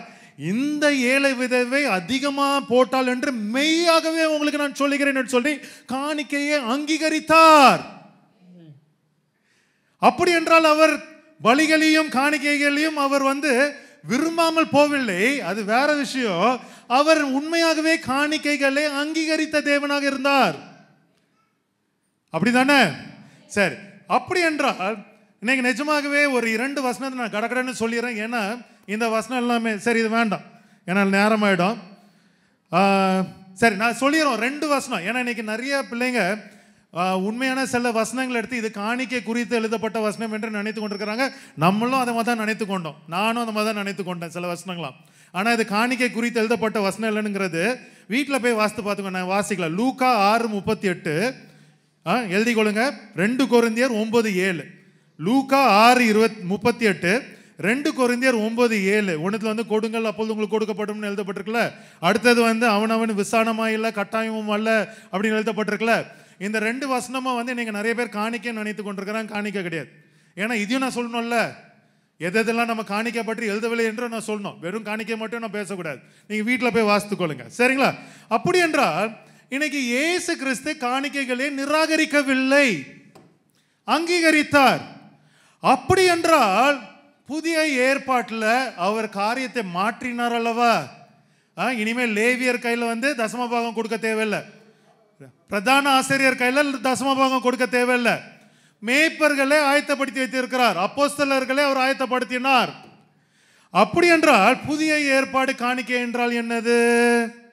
இன்னைக்கு நிஜமாகவே நான் சொல்கிறேன், இன்னைக்கு தவறான உபதேசம் பண்றவங்களுக்கெல்லாம் இந்த வசனத்தை எடுத்து காட்டி, சரி பழைய ஏற்பாடு காணிக்கைப்படி தான் நீங்க ஒத்து வரலையே, புதிய ஏற்பாடு காணிக்கைப்படியாக நீங்க ஒத்து வருவீங்களா, ஒத்து வர மாட்டீங்களா பார்ப்போம்னு சொல்லி இந்த வசனத்தை காட்டுங்க. அப்போஸ்தலர் 4ஆம் அதிகாரம் 32ஆம் வசனத்திலிருந்து 35ஆம் வசனம். ஏன்னா இது ஒரு ஷாக்கிங்காக தான் இருக்கும். நிஜமாகவே பாருங்க, நீங்க புதிய ஏற்பாடு காணிக்கையின் படியாக நீங்க வரணும்னா இதுதான், சரிங்களா? வாசிங்க பிரதர். விசுவாசிகளாகிய திரளான கூட்டத்தார் ஒரே இருதயமும் ஒரே மனமுள்ளவர்களாய் இருந்தார்கள். ஒருவனாகிலும் தனக்குள்ளவைகளில் ஒன்றையும் தன்னுடையதென்று சொல்லவில்லை, சகலமும் அவர்களுக்கு பொதுவாய் இருந்தது. 34ஆம் வசனம் வாசிங்க பிரதர். நிலங்களையும் வீடுகளையும் உடையவர்கள் அவைகளை விற்று விற்கப்பட்டவைகளின் கிரயத்தை கொண்டு வந்து அப்போஸ்தலருடைய பாதத்திலே வைத்தார்கள். அவனவனுக்கு தேவையானதற்கு தக்கதாய் பகிர்ந்து கொடுக்கப்பட்டது. அவர்களில் ஒருவனுக்கும் ஒன்றும் குறைவாய் இருந்ததில்லை. ஆமென். இதுதான் புதிய ஏற்பாடு. அப்போஸ்தலர் 4ஆம் அதிகாரத்தில் அப்போஸ்தலர்கள் எழுதின காணிக்கை விதம். இது ஒத்து வர ரெடியா இருக்கிறீங்களா? உங்க வீடு எல்லாத்தையும் வித்து எங்க காலை போடுறீங்களா? நாங்க எல்லாம் 40-50 பேருக்கு, ஏழை எளியவர்களுக்கு நாங்க பகிர்ந்து கொடுக்குறோம். ஒத்து வர்றீங்களா நீங்க? எல்லாருமே இப்படி இப்படி தலையாட்டுறீங்க. சான்ஸே கிடையாது பிரதர். எப்படி பிரதர்? நிஜமா நாங்களும் கேட்க போறதில்ல, சும்மா தான் விளையாட்டுக்கு தான் நான் கேட்குறேன். நாங்களும் உங்ககிட்ட கேட்க போறதில்ல அப்படிலாம். ஆனா பழைய ஏற்பாடின் காணிக்கை வேண்டாம், புதிய ஏற்பாடின் படியாக நாங்க வாழ்கிறோம் என்று சொன்னா நீங்க இதை தான் நீங்க ஃபாலோ பண்ணணும். அப்படிதானே பிரதர்? அப்படிதானே? எல்லாம் கஷ்டப்பட்டு சிரிக்கிறாங்க. ஐயோ பிரதர் ஏதோ பெரிய குண்டை போட்டுருவாரோ, நம்ம வீடு சொத்து எல்லாத்தையும் எழுதி வாங்கிடுவாரோ. ஆனா அப்படி கிடையாது. அங்க பாருங்க, எல்லாமே அவர்களுக்கு பொதுவாக இருந்தது. அவர்களுடைய பாதத்தில் வைத்தார்கள், ஒருவனுக்கு ஒன்று குறையாதபடி அவங்க என்ன பண்ணாங்க? பகிர்ந்து கொடுத்தார்கள். உண்மையாகவே இன்னைக்கு கம்யூனிசம் யாரால் உண்டாக்கப்பட்டது என்று சொல்றாங்க? அது உங்களுக்கு தெரியாது. கார்ல் மார்க்ஸ்னு கேள்விப்பட்டிருக்கீங்களா? மார்க்சிசம்னு கேள்விப்பட்டிருக்கீங்களா? இன்னைக்கு நிஜமாகவே உண்மையான கம்யூனிசம் இந்த 4 வசனம் தாங்க. 100% கம்யூனிசம். எல்லாத்தையும் வித்துட்டு, உங்களுடைய எல்லா உடைமைகள் எல்லாம் சொத்து எல்லாத்தையும் வித்துட்டு நீ என்ன பண்ணணும்? என் காலில் போடணும். இன்னைக்கு நார்த் கொரியா அதிபராக நான் இருக்கிறேன்னா நீ என் காலில் போடணும். நான் என்ன பண்ணுவேன்? அதெல்லாம் எடுத்துட்டு உங்களுக்கு கொஞ்சம் கொஞ்சமாக எல்லாருக்கும் பிரித்து கொடுப்பேன். இதான் இன்னைக்கு இருக்கிற கம்யூனிசம். ஆனால் இங்கே பாருங்க, நிஜமாகவே பழைய ஏற்பாடின் விதிமுறைகளை வேண்டாம் என்றால் இதுதான் புதிய ஏற்பாடின் விதிமுறை. ஆனால் இன்றைக்கு இப்படிப்பட்ட ஒரு காணிக்கையை நான் பிரசங்கம் பண்ணேன்னா நீங்கள் சபைக்கு வருவீங்களா, வரமாட்டீங்களா? 100% வரமாட்டீங்க. அப்படி என்றால் ஏன் அந்த காலத்தில் அந்த விசுவாசிகள் இதை செய்தார்கள்? ஏன் அந்த காலத்தில் விசுவாசிகள் இதை செய்தார்கள்? இன்னைக்கு பைபிள் ஸ்டடி வந்திருக்கிறவங்க எல்லாருக்கும் அது தெரியும்.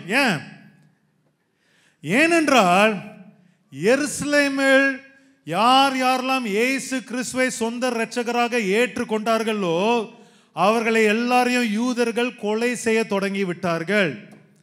அவர்களுடைய நிலத்தை அபகரிக்க தொடங்கி விட்டார்கள். அவர்களுடைய சொத்துக்கள் எல்லாத்தையும் என்ன பண்ணிட்டாங்க? புடுங்க தொடங்கி விட்டாங்க. ஏசு கிறிஸ்துன்னு நீ எங்க யெகோவா தேவன்னா ஏசு கிறிஸ்துன்னு சொன்னா உடனே கொலை செய்தாங்க. அதனால என்ன பண்ணாங்க? இஸ்ரவேலர்கள் அநேகர் இருக்கிறது எல்லாத்தையும் வித்து அந்த எருசலேம் பட்டணத்தை விட்டு வெளியே போனாங்க. அதனால தான் 1 பேதுரு 1 என்ன எழுதப்பட்டிருக்கிறது? அவங்களாம் சிதறடிக்கப்பட்டார்கள். அவங்க சிதறடிக்கப்பட்டார்கள். இருக்கிற எல்லாத்தையும் விற்று கொண்டு என்ன பண்ணணும்னு தெரியாம அப்போஸ்தலர்கிட்ட எல்லாத்தையும் ஒப்படைச்சாங்க. அதனால தான் பாருங்க, அந்தந்த காலத்துல அந்தந்த நேரத்திற்கு தகுந்த மாதிரி என்னென்ன காணிக்கைகளை சபையார் கொடுத்தார்களோ எல்லாவற்றையும் தேவன் அங்கீகரித்தார். அந்த காலத்துல இருந்த அந்த காணிக்கையை அங்கீகரித்தார் தேவன். ஏன்னா அங்கீகரிக்காம போன 2 பேர் இருந்தாங்க. யார் அது? அவங்க நிலத்தை வித்துட்டு அதுல இருக்கிற வருமானத்தை முழுவதுமாக கொடுக்காம இருந்தாங்க 2 பேர். யாரு? அனேனியா சப்பேரா. அடிச்சாரா இல்லையா? அப்படி என்றால் இன்னைக்கு நிஜமாகவே பாருங்க, ஒவ்வொரு காலத்திலையும் பாருங்க இந்த காணிக்கைங்கிறது மாறிக்கொண்டு வருகிறது. அப்போஸ்தலர் காலத்தில் அப்படி இருந்தது. முதலாம் சபை முழுவதுமாக வேற மாதிரி இருந்தது. வெறுமனே அவங்க கிட்ட இருக்க ஆடு மாடு, அவங்க கிட்ட இருக்கிற என்னது, முதலாம் சபையில நான் சொல்றது 100ஆம் நூற்றாண்டு 200ஆம் நூற்றாண்டுலாம். அப்ப பாருங்க அங்கெல்லாம் பாருங்க கையில் அவங்க கையில காசு இல்லை. அவங்க என்னது ஆண்டவர் கொடுத்தாங்க? ஆடுகள், அவங்களுடைய பயிர் நிலங்கள், அந்த மாதிரி எல்லாம் கொடுத்தாங்க. அதுக்கப்புறமா பாருங்க கத்தோலிக்க மார்க்கம் வரும் பொழுது காணிக்கைகள் மாறினது. அதன் பிறகு சர்தை சபையில புராட்டஸ்டன்ட் சபையெல்லாம் வரும்போது காணிக்கைகள் மாறினது. இன்னைக்கு கர்த்தர் மாற்றிக்கொண்டிருக்கிறார். இன்னைக்கு இருக்கிற சபைக்கு ஆண்டவருக்கு தெரியும். ஏன்னா ஆண்டவர் ஞானமுள்ள தேவன். இன்னைக்கு சபை மரத்தடியிலையோ ஆற்றோரமாவோ இல்லைன்னா வெளியில நம்ம நடத்த முடியாது. இன்னைக்கு கண்டிப்பா ஒரு ஹால் வேணும், அதுக்கு வாடகை கொடுக்கணும், இன்னைக்கு சம்பளம் கொடுக்கணும், இன்னைக்கு அதுக்கு செலவு இருக்கு, இன்னைக்கு சவுண்ட் சிஸ்டம்லாம் வாங்கணும். இதெல்லாமே ஆண்டவர் அறிந்திருக்கிறார். அதனால தான் பாருங்க அந்த காலத்தில் இருக்கிற காணிக்கையை கர்த்தர் அங்கீகரித்தார். இன்னைக்கு இருக்கிற காணிக்கையை இன்னைக்கு எது சபைக்கு தேவை இருக்கிறதோ உண்மையாக நீதியாக வாங்குகிற காணிக்கையும் நீதியாக செலுத்துகிற காணிக்கையும் கர்த்தர் அங்கீகரிக்கிற தேவனாக இருக்கிறார். ஆமென் சொல்லுங்க. எல்லாருமே இருக்கிறீங்களா இல்லைன்னா ஆஃப் ஆயிட்டீங்களா? சரி, எல்லாம் புரிந்து கொண்டிருக்கிறீங்களா? இன்ட்ரெஸ்டிங்கா இருக்கா? சரி. அப்ப பாருங்க, இங்கதான் நீங்க அறிந்து கொள்ள வேண்டும். அது எந்த காலமா இருந்தாலும் கர்த்தர் அவர் ஒரு உண்மையுள்ள, அவருக்கு பிரியமாய் உற்சாகமாய் கொடுக்கிறவனிடத்தில் அவர் பிரியமாய் இருக்கிற தேவனாய் இருக்கிறார். அதான் பாருங்க 2 கொரிந்தியர் 9ஆம் அதிகாரம் 1ஆம் வசனம். இங்க பாருங்க, இன்னைக்கு இதெல்லாமே நீங்க அறிந்து கொள்ளணும். ஒரு வசனம் எழுதப்பட்டிருக்கிறதுக்குரிய நோக்கம் என்னது, யாருக்காக எழுதப்பட்டது, எதற்காக எழுதப்பட்டிருக்கிறது, இதெல்லாத்தையும் நீங்க அறிந்து கொள்ளணும். அதனால தான் 1ஆம் வசனத்தை வாசிக்க சொல்றேன். 2 கொரிந்தியர் 9ஆம் அதிகாரம் 1ஆம் வசனம் எடுத்து வாசிங்க. பரிசுத்தவான்களுக்கு செய்ய வேண்டிய தர்ம சகாயத்தை குறித்து. ஆமா, இப்ப எதை குறித்து எழுதுகிறார்? பரிசுத்தவான்களுக்கு செய்ய வேண்டிய தர்ம சகாயத்தை குறித்து. யார் இந்த பரிசுத்தவான்கள்? ஊழியக்காரர்கள், யூதர்கள், எல்லாருமே பரிசுத்தவான்கள். அவங்களுக்கு செய்ய வேண்டிய தர்ம சகாயத்தை குறித்து அவர் அதை குறித்து தான் எழுதுகிறார். அப்ப 2 கொரிந்தியர் அதே 9ஆம் அதிகாரம் 6ஆம் வசனம் 7ஆம் வசனத்துக்கு வாங்க. அங்க பாருங்க, இங்க ரெண்டுமே அவர் கலந்து எழுதுகிறார். என்னதென்றால், நீங்க ஏழைகளுக்கு கொடுக்கவும் வேண்டும், கர்த்தருக்கும் கொடுக்க வேண்டும். ஏழைகளுக்கு கொடுப்பதிலும் நீங்கள் குறைவுள்ளவர்களாக இருக்கக்கூடாது, கர்த்தருக்கு கொடுக்கிறதுலயும் நீங்க உற்சாகம் குறைவாக இருக்கக்கூடாது. அப்ப பாருங்க 6ஆம் வசனம் ஏழைகளுக்கு கொடுக்கிறதுல பாருங்க, பின்னும் நான் சொல்லுகிறது என்னவெனில், சிறுக விதைக்கிறவன் சிறுக அறுப்பான், பெருக விதைக்கிறவன் பெருக அறுப்பான். நீங்க ஒரு ஏழை, ஒரு விதவை, இல்லைன்னா ஒண்ணுமே இல்லாதவருக்கு நீங்க உங்களால முடிந்தது எவ்வளவு கொடுக்குறீங்களோ அதற்கு ஏற்ற பலன்களை கர்த்தர் உங்களுக்கு கொடுப்பார். ஆனா இன்னைக்கு ஒரு பாடல் ஆசிரியர் அவர் என்ன, உங்கள் காணிக்கையை உற்சாகமாக விதைக்கிறோம் என்று எழுதியிருக்கிறார். என்ன பாட்டு அது? அலங்கார வாசலாலே. அவர் என்ன எழுதியிருக்காரு? உற்சாகமாக. எல்லாம் தப்பா புரிந்து கொள்றாங்க. இது காணிக்கை கிடையாது, இது ஏழைங்களுக்கு கொடுக்கறது இல்லை, நீங்க விதைக்கிறீங்க. ஆண்டவர் கொடுக்குற காணிக்கை மட்டும் விதைக்கிற ஒரு காரியம் கிடையாது. அது ஒன்றும் நீங்க பேங்க்ல போடுற டெபாசிட் கிடையாது. உற்சாகமா கொடுக்கணும், அவ்வளவுதான். சரி, அப்ப பாருங்க, அடுத்தது பாருங்க, அவனவன் வாசிங்க பிரதர். அவனவன் விசனமாயும் அல்ல கட்டாயமாயும் அல்ல, தன் மனதில் நியமித்தபடியே கொடுக்க கடவன். உற்சாகமாய் கொடுக்கிறவனிடத்தில் தேவன் பிரியமாய் இருக்கிறார். ஆமா, உற்சாகமாய் கொடுக்கிறவனிடத்தில் தேவன் பிரியமாய் இருக்கிறார். ஏன் நம்ம உற்சாகமாக கொடுக்க வேண்டும்? 8ஆம் வசனத்துல பாருங்க, அதான் பாருங்க ஒரு ஆசீர்வாதம் எழுதப்பட்டிருக்கு பாருங்க, வாசிங்க. மேலும் நீங்கள் எல்லாவற்றிலும் எப்பொழுதும் சம்பூர்ணம் உடையவர்களாயும் சகலவித நற்கிரியைகளையும் பெறுகிறவர்களாயும் இருக்கும்படியாக தேவன் உங்களிடத்தில் சகலவித கிருபையையும் பெருக செய்ய பெருகம் செய்ய வல்லவராய் இருக்கிறார். அப்படி என்றால் நீங்கள் என்ன செய்ய வேண்டும்? நீங்கள் அந்த பரிசுத்தவான்களுக்கு நீங்கள் என்ன செய்ய வேண்டும்? உங்கள் காணிக்கைகளை நீங்கள் கொடுக்க வேண்டும். ஹல்லேலூயா. ஆனா இன்னைக்கு நிஜமாகவே நிறைய பேர் இன்னைக்கு கொண்டு வர வாக்குவாதம் என்ன தெரியுமா? பிரதர், இதெல்லாம் ஓகே தான், ஆனா எங்கேயாவது ஒரு இடத்துல மட்டும் அப்போஸ்தலர்கள் இயேசு கிறிஸ்துடைய சீஷர்கள் காணிக்கை வாங்கினார் என்று எழுதப்பட்டிருக்கிறதா? அவங்க காணிக்கை வாங்கவே இல்லையே அப்படின்னு நிறைய பேர் சொல்றாங்க. ஆனா அவங்க எல்லாம் வேதாமத்தை முழுவதுமாக வாசிக்காதவர்கள். ரொம்ப சுலபமா சொல்லிடுறேன். 2 கொரிந்தியர் 9ஆம் அதிகாரம் 5ஆம் வசனம். அதே 2 கொரிந்தியர்ல பாருங்க. ஏன்னா பாருங்க, இது வெறும் ஏழைகளுக்கு மட்டும் கொடுக்கிறது கிடையாது, இது ஊழியக்காரர்களுக்கும் எனக்கும் கொடுக்கிற ஒரு காரியமாக இருக்கிறதுன்னு பவுல் சொல்கிறார். பாருங்க, வாசிங்க பிரதர். ஆகையால் வாக்குத்தத்தம் பண்ணப்பட்டிருக்கிற உங்கள் தான தர்மமானது லோபத்தனமாய் கொடுக்கப்படாதமாய் இராமல் உதாரத்துவமாய் கொடுக்கப்பட்டதாய் இருக்கும்படியாக அதை ஆயத்தப்படுத்துகிறதற்கு சகோதரரை ஏவி உங்களிடத்தில் முன்னதாக அனுப்புவது எனக்கு அவசியம் என்று காணப்பட்டது. ஆமா, அப்படி என்றால் இந்த பவுல் அவர்கள் கொடுத்த காணிக்கையை அவருடைய சகோதரர் மூலமாக, அந்த சகோதரர் பேர் என்னது? தமிழ் அந்த பேர் இல்லை, ஆனால் அது ஆங்கிலத்தில் ஒரு பேர் எழுதப்பட்டிருக்கிறது. ஒரு சகோதரர் மூலமாக அவர் என்ன பண்ணார்? பெற்றுக்கொண்டாராம். அப்படின்னா வாங்கினாரா இல்லையா? அது மட்டும் இல்ல, பிலிப்பியர் 4ஆம் அதிகாரம், இங்க தான் ரொம்ப முக்கியமான ஒரு காரியம். பாருங்க, வாசிங்க. பிலிப்பியர் 4ஆம் அதிகாரம் 15 இருந்து 19.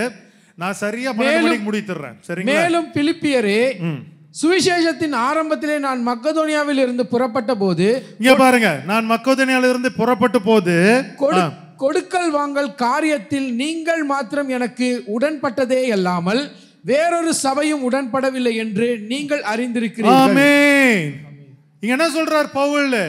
வேற எந்த சபையும் எனக்கு எதுவுமே பெருசா கொடுத்ததே இல்லை, ஆனா கொடுக்குதல் வாங்குதல் காரியத்தில் நீங்கள் மாத்திரம் எனக்கு உடன்பட்டதே அல்லாமல் வேறொரு சபையும் அப்படிப்பட்ட ஒரு உதவி எனக்கு செய்யவே இல்லை என்று அவர் சொல்லுகிறார். அது மட்டும் இல்ல, பாருங்க 16ஆம் வசனத்துல இருந்து வாசிங்க. நான் தெசலோனிக்கேல இருந்த போதும் என் குறைச்சலை நீக்கும்படி நீங்கள் 2 தரம் அனுப்பினீர்கள். ஆமா, இங்க பவுல் என்ன சொல்றார்? என் குறைச்சலை. அப்போ அவர் சொந்தமாக காணிக்கை வாங்கி இருக்கிறார். என் குறைச்சலை நீக்கும்படி நீங்கள் ஒரு தரம் இல்ல, எனக்கு 2 மடங்காக நீங்க அனுப்புனீங்க, 2 தரம் அனுப்பி இருக்கீங்க அப்படின்னு சொல்கிறார். 17ஆம் வசனம். உபகாரத்தை நான் நாடாமல் உங்கள் கணக்குக்கு பலன் பெருகும்படியே நாடுகிறேன். ஆமாம். எல்லாம் எனக்கு கிடைத்தது, பரிபூரணம் உண்டாயிருக்கிறது. எல்லாம் எனக்கு கிடைத்தது. என்னது கிடைத்தது? நீங்க கொடுத்த காணிக்கை எனக்கு கிடைத்தது. எல்லாம் எனக்கு கிடைத்தது, பரிபூரணமும் உண்டாயிருக்கிறது. உங்களால் அனுப்பப்பட்டவைகளை அனுப்பப்பட்டது என்னது? காணிக்கை. சுகந்த வாசனையும் தேவனுக்கு பிரியமான உகந்த பலியுமாக எப்போப்பாவிரத்தில் கையில் வரப்பற்றி கொண்டிருக்கிறபடியினால் நான் திருப்தி அடைந்திருக்கிறேன். ஆமா, எப்போப்ராத்துவின் கையில். நான் கன்ஃபியூஸ் ஆயிட்டேன். இங்கதான் ஒரு சகோதரனுடைய பேர் எழுதப்பட்டிருக்கிறது. எப்போப்ராத்தாவின் கையில் இருந்து நான் அது எல்லாத்தையும் நான் பெற்றுக்கொண்டேன். அது நீங்க கொடுத்தது சுகந்தன வாசனையுமாக இருந்தது, அது உகந்த பலியுமாக இருக்கிறதுன்னு சொல்லி அவர் காணிக்கை குறித்து எழுதுகிறார் பவுலுங்க. அப்படி என்றால் சொல்லுங்க, அவர் வாங்கினாரா இல்லையா? வாங்கினாரா இல்லையா? நல்லா சத்தமா சொல்லுங்க. காணிக்கை வாங்கினார். அப்படி என்றால் தேவன் புதிய ஏற்பாட்டில் காணிக்கையை நிராகரிக்கவில்லை. பலிகைகளையும் காணிக்கைகளையும் நான் விரும்பாமல் போகவில்லை. அப்ப பாருங்க, இதெல்லாம் சேர்ந்தா கடைசியா அவர் என்ன பண்றார்? ஆசீர்வதிக்கிறார். பாருங்க, இந்த 19ஆம் வசனம் நீங்க அநேக செய்தியில கேட்டிருக்கலாம். ஆனா நிஜமாகவே அவர் காணிக்கையை பெற்ற பிறகு அவர் அந்த பிலிப்பிய சபை அவர் ஆசீர்வதிக்கிறார். பாருங்க, என் தேவன் தம்முடைய ஐஸ்வர்யத்தின்படி உங்கள் குறைவை எல்லாம் கிறிஸ்து இயேசுவுக்குள் மகிமையிலே நிறைவாக்குவார். அப்படின்னா இந்த காணிக்கைக்கு ஒரு பலன் உண்டு. உங்கள் எல்லாம் குறைவுகளிலிருந்தும் தேவன் என்ன பண்ணுகிறார்? உங்களை நிறைவுள்ளவர்களாக அவர் மாற்ற விரும்புகிறார். இன்னைக்கு நிஜமாவே இந்த செய்தி உங்ககிட்ட இந்த காணிக்கை புடுங்குறது கிடையாது. சரிங்களா? தயவுசெய்து அப்படி மட்டும் நினைச்சிடாதீங்க. இது உங்களுக்கு ஒரு ஞானம் இருக்க வேண்டும் என்பதற்காக மட்டும்தான். காணிக்கை என்பது தேவனால் அங்கீகரிக்கப்படுகிற ஒரு காரியம் என்பதை நீங்கள் அறிந்து கொள்ள வேண்டும் என்பதற்காக தான். அப்படி என்றால் இன்னைக்கு நிஜமாகவே யாருமே காணிக்கையை அவங்க நிராகரிக்கவில்லை. எல்லாருமே காணிக்கையை அவர்கள் ஏற்றுக்கொண்டார்கள். ஆதலால் காணிக்கைகளும் தசம பாகங்களும் உண்மையாக தான் இருக்க வேண்டும். அப்படித்தானே? அப்படி என்றால் ஏன் இன்றைக்கு அநேக விசுவாச பிள்ளைங்க குழம்பி போயிருக்கிறாங்க? ஏனென்றால் இன்றைக்கு வயிற்று பிளப்புக்குன்னு ஊழியம் செய்கிறவர்கள் அநேகர் இருக்கிறாங்க. இன்னைக்கு நிஜமாவே டிவியில் பாருங்க, அவங்களாம் நல்லா பணக்காரன் கோடீஸ்வரனா எல்லாம் கனடாவில் வாழ்ந்துட்டு இருக்கிறாங்க. ஆனால் டிவியில் என்னன்னா கேள்விப்பட்டேன், அவங்க அந்த குடும்பத்தார் டிவியில் எங்ககிட்ட பணமே இல்லை, நீங்கள் பணம் கொடுத்தா தான் எங்களால் ஊழியம் செய்ய முடியும், அழுதுகிட்டு கேட்குறாங்க. இப்படிப்பட்ட ஊழியக்காரர்களை பார்க்குறபடினால தான் இன்னைக்கு அநேக விசுவாச பிள்ளைகளுக்கு ஒரு சந்தேகம், ஒரு குழப்பம் உண்டாகி விடுகிறது. நான் அவங்கள குறை சொல்லலை, ஏன்னா நிஜமாவே இருக்கிற ஊழியக்காரர்கள் அப்படி தான் இருக்கிறாங்க. 1%, அது கூட எனக்கு சந்தேகம் தான், 1% கம்மியான ஊழியக்காரர்கள் தான் உண்மையாக இருக்கிறார்கள். அப்போ நிஜமாவே பாருங்க, இவ்வளோ குழப்பம் இருக்கிற நேரத்தில் இன்னும் கூட உங்களுக்கு அநேகருக்கு காணிக்கை உண்மையான காரியமா, அது நம்ம நிஜமாக புதிய ஏற்பாடு காலத்தில் அங்கீகரிக்கப்படுகிற ஒரு காரியமா, தசம பாகம் கொடுக்கறது உண்மையான காரியமா, புதிய ஏற்பாட்டில் தசம பாகம் காரியம் உண்டா என்பதை தேவனே ஒரு திருஷ்டாந்தத்தை வைத்து எல்லா குழப்பத்தையும் அவர் நீக்கி விடுகிறார். என்ன திருஷ்டாங்கம் தெரியுமா? என்ன திருஷ்டாந்தம்? மெல்கிசேதேக். மெல்கிசேதேக் தமிழ்ல மெல்கிசேதேக். மெல்கிசேதேக் யார் தெரியுமா? தெரியாது. ஆனா மெல்கிசேதேக் எங்க வர்றார் முதல் தடவையாக? ஆதியாகமம் 14ஆம் அதிகாரத்தில் அவன் ஆபிரகாம் சண்டை போட்டு வரும்பொழுது ஒரு புறஜாதி ராஜா, ஒரு புறஜாதி ஆசாரியர், அவன் ஒரு சாலேமின் ராஜா என்று எழுதப்பட்டிருக்கிறது. அவன் யூதன் கிடையாது, அவன் ஒரு புறஜாதி. அந்த புறஜாதியான பிரதான ஆசாரியருக்கு ஆபிரகாம் எல்லாவற்றிலும் தசம பாகம் கொடுத்தான் என்று எழுதப்பட்டிருக்கிறது. எப்படி ஆபிரகாம் ஒரு யூதன் அற்றவனுக்கு அவன் தசம பாகம் கொடுக்க முடியும்? அவன் லேவியரே கிடையாது, அப்படித்தானே? ஆனா ஆபிரகாம் காலத்தில் அதெல்லாம் கிடையாது, இந்த நியாயப்பிரமாணங்கள் கிடையாது. ஆனா பாருங்க, இந்த மெல்கிசேதேக்குக்கு அவர் தசம பாகம் கொடுத்தார் என்று எழுதப்பட்டிருக்கிறது ஆதி ஆகமத்தில். ஆனா இதை முழுமையாக நீங்க அறிந்து கொள்ள வேண்டும் என்றால் வீட்டில் போய் நீங்க எபிரேயர் 7ஆம் அதிகாரத்தை நீங்கள் வாசிக்க வேண்டும். எபிரேயர் 7ஆம் அதிகாரத்தில் பாருங்க, இந்த மெல்கிசேதேக்கை எப்படி திருஷ்டாந்தமாக வைத்திருக்கிறார் என்பதை நீங்கள் அறிந்து கொள்ள வேண்டும். இன்னைக்கு என்ன குழப்பம் இருந்தாலும் இந்த மெல்கிசேதேக் என்கிற இந்த திருஷ்டாங்கத்தின் வழியாக கர்த்தர் இன்னைக்கு இந்த காணிக்கையும் தசம பாகத்தையும் அவர் அங்கீகரிக்க போகிறார். வாசிப்போம் 1ஆம் வசனத்துல, இந்த மெல்கிசேதேக்கு சாலேமின் ராஜாவும் உன்னதமான தேவனுடைய ஆசாரியனுமாய் இருந்தான். ராஜாக்களை முறியடித்து வந்த ஆபிரகாமுக்கு இவன் எதிர்கொண்டு போய் அவனை ஆசீர்வதித்தான். இவனுக்கு ஆபிரகாம் எல்லாவற்றிலும் தசம பாகம் கொடுத்தான். ஆமா, இதே தான் நம்ம அங்க ஆதி ஆகமத்துல நம்ம பார்த்தோம். இவனுக்கு எல்லாருக்கும் ஆபிரகாம் தசம பாகம் கொடுத்தான். சரி, ஆனா யார் இந்த மெல்கிசேதேக்குங்க? யாருக்கு அடையாளமாக கொடுக்கப்பட்டிருக்கிறார் இந்த மெல்கிசேதேக்கு? சரி, வாசிங்க எல்லாருமே. இவனுடைய முதற் பேராகிய மெல்கிசேதேக் என்பதற்கு நீதியின் ராஜா. நீதியின் ராஜா. இந்த மெல்கிசேதேக்குடைய பேர் என்னது? நீதியின் ராஜா. ஆனா மல்கியா 4:2 என்ன எழுதி இருக்கிறது? என் நாமத்திற்கு பயந்திருக்கிற உங்கள் மேல் நான் நீதியின் சூரியனாக நான் உதைப்பேன் என்று சொன்னவர் யார்? உங்களுடைய கர்த்தராகிய தேவன். அவர் தான் இயேசு கிறிஸ்துவாக நீதியின் சூரியனாக உதித்தார். ஹல்லேலூயா. நீதியின் ராஜா. அதன் பிறகு இன்னொரு பேர் என்னது? பின்பு சாலேமின் ராஜா என்பதற்கு சமாதானத்தின் ராஜா என்றும் அர்த்தமாம். அவனுக்கு இன்னொரு பேரும் இருந்தது. என்ன பேரு? சமாதானத்திற்கு ராஜா. ஆனா இன்னைக்கு உங்களுடைய சமாதான பிரபு யார்? ஏசாயா 9:6 படியாக உங்களுக்கு கொடுக்கப்பட்டிருக்கிற பாலகன், உங்களுக்கு கொடுக்கப்பட்டிருக்கிற குமாரன் தான் சமாதான பிரபு. ஹல்லேலூயா. அது மட்டும் கிடையாது, ஒரு சின்ன ஒரு காரியம் சொல்லிடுறேன். இது இஸ்லாம் வழியாக இந்த மெல்கிசேதேக்கு இருக்கிற பேர் என்ன தெரியுமா? மாலிக் அஸ்ஸலாம். என்னது? இன்னைக்கு எல்லாருமே இந்த நம்ம இஸ்லாம் சகோதரர்கள்லாம் வந்து அவங்க அநேகரை வந்து என்ன பண்ணுவாங்க, கிரீட் பண்ணுவாங்க. என்ன பேர் சொல்லுவாங்க? மாலைக்கா சலாம், மாலைக்கா சலாம். மாலைக்கா சலாம்னா சமாதானத்தின் ராஜா. அது யாருக்கு அடையாளமா? மெல்கிசேதேக்கு அடையாளமா. அதை வச்சுதான் அவங்க மாலிக சலாம் அப்படிதானே சொல்லுவாங்க, மாலிக சலாம் அப்படின்பாங்க. சரியா? அது மெல்கிசேதேக்கா. சரி, அடுத்தது. தகப்பனும் தாயும் வம்ச வரலாறும் இல்லாதவன், தகப்பனும் தாயும் வம்ச வரலாறும் இல்லாதவன். நம்மளுடைய கர்த்தராகிய இயேசு கிறிஸ்துவுக்கு பிதாவாகிய தேவன் என்று ஒரு தகப்பன் இல்ல. ஆவியான தேவன் தான் மாம்சத்தில் வெளிப்பட்டார், தகப்பன் கிடையாது. அது மட்டும் கிடையாது, இன்னைக்கு கத்தோலிக்கர்கள் சொல்லி கொண்டிருக்கிற போல உங்களுடைய இயேசு கிறிஸ்துக்கு மரியாள் என்ற ஒரு தாயும் கிடையாது. அவர் வந்து பரிசுத்த ஆவியினால என்ன பண்ணாரு? கர்ப்பம் தரித்தார். தவிர மரியாளுக்கு அதுக்கு இந்த சம்மதமும் கிடையாது. அப்படி என்றால் தகப்பனும் கிடையாது, தாயும் கிடையாது. அப்ப யாரது? இயேசு கிறிஸ்து அடையாளம். சரி, அடுத்தது. இவன் நாட்களின் துவக்கமும் ஜீவனின் முடிவும் உடையவராயிராமல். ஆமாம், அப்படி என்றால் இவர் நாட்களின் துவக்கமும் ஜீவனின் முடிவுடையவராயிராமல் என்றால் இயேசு கிறிஸ்து தான் சொல்றார், நானே அல்பாவும் ஒமேகாவும், நானே ஆதியும் அந்தமும், நானே முந்தினவரும் பிந்தினவருமாய் இருக்கிறேன். அப்படி என்றால் இங்க முழுவதுமாக மெல்கிசேதேக்கு ஒப்பனையாக எழுதப்பட்டிருக்கிற காரியம் எல்லாம் யாருக்கு பொருந்தும்? இயேசு கிறிஸ்துவுக்கு பொருந்தும். ஹல்லேலூயா.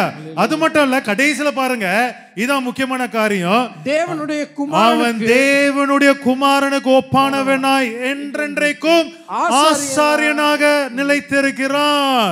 இந்த இயேசு கிறிஸ்து தான் உங்களுக்கு மகா ஆசாரியராக மாறிவிட்டார். அதனால தான் நீங்க வந்து ராஜரிக ஆசாரிய கூடமாக நீங்கள் மாற்றப்பட்டிருக்கிறீங்க. அப்படிதானே? அப்படி என்றால் இந்த மெல்கிசேதேக் முற்றிலுமாக யார் அடையாளம்? இயேசு கிறிஸ்துவுக்கு அடையாளம். இந்த இயேசு கிறிஸ்துவுக்கு அடையாளமாய் இருக்கிற இவனுக்கு தான் திருஷ்டாந்தமாக ஆபிரகாம் என்ன செய்தான்? தசம பாகம் கொடுத்தான். இது ஒரு திருஷ்டாந்தமாக வைத்திருக்கிறார், நீங்க அறிந்து கொள்ள வேண்டும் என்பதற்காக. அப்போ பாருங்க, எபிரேயர் 7:17 பாருங்க, இன்னொரு வசனம் வாசிப்பதுல நீர் மெல்கிசேதேக்கின் முறைமையின்படி என்றென்றைக்கும் ஆசாரியராய் இருக்கிறீர். மெல்கிசேதேக்கின் முறையின்படி என்றென்றைக்கும் ஆசாரியராய் இருக்கிறீர். அப்ப பாருங்க, இப்போ அப்படியே மாத்திக்கிறார். இப்ப யாரை பத்தி பேசுறாருங்க? மெல்கிசேதேக் இல்ல, இயேசு கிறிஸ்துவை பத்தி பேச தொடங்கிட்டார். அப்படியே மெல்கிசேதேக்கு ஒப்பனையா கொண்டு வந்து, நீர் இயேசு கிறிஸ்துவாகிய நீர் மெல்கிசேதேக்கின் முறையின்படி என்றென்றைக்கும் ஆசாரியராய் இருக்கிறீர் என்று சொல்லிய சாட்சிக்கு தக்கதாக அழியாத ஜீவனுக்குரிய வல்லமையின்படி ஆசாரியரானார். புரிகிறதா இல்லையா? இப்ப நீங்க பரிசுத்த ஸ்தலத்திற்குள்ளாக வர்றீங்க. சரி, அப்ப பாருங்க, அடுத்தது பாருங்க, எபிரேயர் 7:8 பாருங்க, முக்கியமான ஒரு வசனம். அப்ப பாருங்க, நானே வாசிக்கிறேன். அன்றியும் இங்கே மரிக்கிற மனுஷர்கள் தசம பாகம் வாங்கினார்கள். அப்படின்னா என்னதுன்னா, பழைய ஏற்பாடு காலத்துல மரிக்கிற மனுஷர்கள் எல்லாருமே தசம பாகம் வாங்கினாங்க. பழைய ஏற்பாடுலயும் அப்போ தசம பாகம் வாங்கினாங்க. அதான் அர்த்தம். பழைய ஏற்பாட்டிலையும் என்னது, மரித்து போகிற மனுஷர்கள், லேவியர்கள், பிரதான ஆசாரியர்கள் எல்லாருமே தசம பாகம் வாங்கினார்கள். ஆனால் அங்கேயோ பிழைத்திருக்கிறான் என்று சாட்சி பெற்றவன் அவன் தசம பாகம் வாங்கினான். வாங்கினான் கிடையாது, இது வாங்கினார் எழுதப்பட்டிருக்கணும். ஏனென்றால் பிழைத்திருக்கிறான் என்று சாட்சி பெற்றவன் யார்? யார் பிழைத்திருக்கிறாப்போ? இயேசு கிறிஸ்து. அவர் பிழைத்திருக்கிறபடினால இப்ப நாமும் பிழைத்திருக்கிறோம். அப்போ அன்றைக்கு பழைய ஏற்பாட்டிலையும் தசம பாகம் வாங்கினாங்க, மரித்து போறவர்கள்லாம் தசம பாகம் வாங்கினாங்க. ஆனால் இன்றைக்கு புதிய ஏற்பாடுல அவர் என்ன பண்ணிட்டாரு? சபையின் அஸ்திபாரத்தையே மாற்றி விட்டார். இப்ப சபை என்ன முழுவதுமாக அவருடைய சரீரங்களாக இசைவாய் இணைக்கப்பட்ட ஒரு சரீரம். இதுக்கு என்ன பண்ணுகிறார்? ஒரு உக்கிரணக்காரன் என்று ஒரு மேய்ப்பரை வைக்கிறார். அப்படி என்றால் இந்த சபைக்கு நீங்கள் வந்து என்ன செய்ய வேண்டும்? நீங்கள் தசம பாகம் கொடுக்க வேண்டும். ஹல்லேலூயா. அப்ப பாருங்க, இங்க பிழைத்திருக்கிறான் என்று சாட்சி பெற்றவன் வாங்கினான். அப்படி என்றால் புதிய ஏற்பாடு காலத்திலையும் இந்த தசம பாகம் கொடுக்க வேண்டும், வாங்க வேண்டும். புரிந்து கொள்றீங்களா இல்லையா? ஏன்னா கர்த்தர் அது ஒரு உன்னதமான ஒரு காரியமாக வைத்திருக்கிறார். இன்னைக்கு நிஜமாகவே இந்த அறிவில்லாமபடிதான் இன்னைக்கு அநேக கிறிஸ்தவர்கள் சங்காரமாகி கொண்டிருக்கிறார்கள். இன்னைக்கு நிஜமாகவே இந்த அறிவில்லாதபடினால இன்னைக்கு தவறான உபதேசத்திற்குள்ளாக சென்று உங்களுடைய ஆசீர்வாதத்தை நீங்களே என்ன செய்து கொள்றீங்க? நிராகரித்து கொண்டிருக்கிறீங்க. நீங்க நம்ம சபையின் பிள்ளைங்களும் அப்படிலாம் கிடையாது. நிஜமாவே அப்படிப்பட்ட ஒரு போதனை ஒருவேளை 1-2 பேர் வந்து அப்படி இருந்திருக்கலாம். ஆனால் அந்த 1-2 பேர் இப்போ நம்ம சபையிலே இல்லை. ஏன்னா அந்த 1-2 பேர் வழியாக தான் நான் கேள்விப்பட்டிருக்கிறேன். அப்போ பாருங்க, அவங்க 2 பேருமே இப்போ சபையிலே கிடையாது. ஆனால் வேற யாருமே அந்த மாதிரி சிந்தனை கிடையாது. ஆனால் எதற்காக இது சொல்றோம் என்றால், இப்போ இந்த போதனை வந்து மிக மிக அதிகமாக எல்லா விசுவாசிகள் மத்தியிலையும் என்ன பண்ணுது? போதிக்கப்படுகிறது. அதை கேட்டு சும்மா இந்த ஒரு வார்த்தை, நான் வந்து உலகத்தில் பிரவேசிக்கும் போது நான் பலிகளையும் காணிக்கையும் நான் விரும்பவில்லை, ஐயோ அப்போ ஏசப்பாவே விரும்பாம போயிட்டாருன்னு என்னது எல்லாருமே உடனே நினைத்து கொண்டுறாங்க.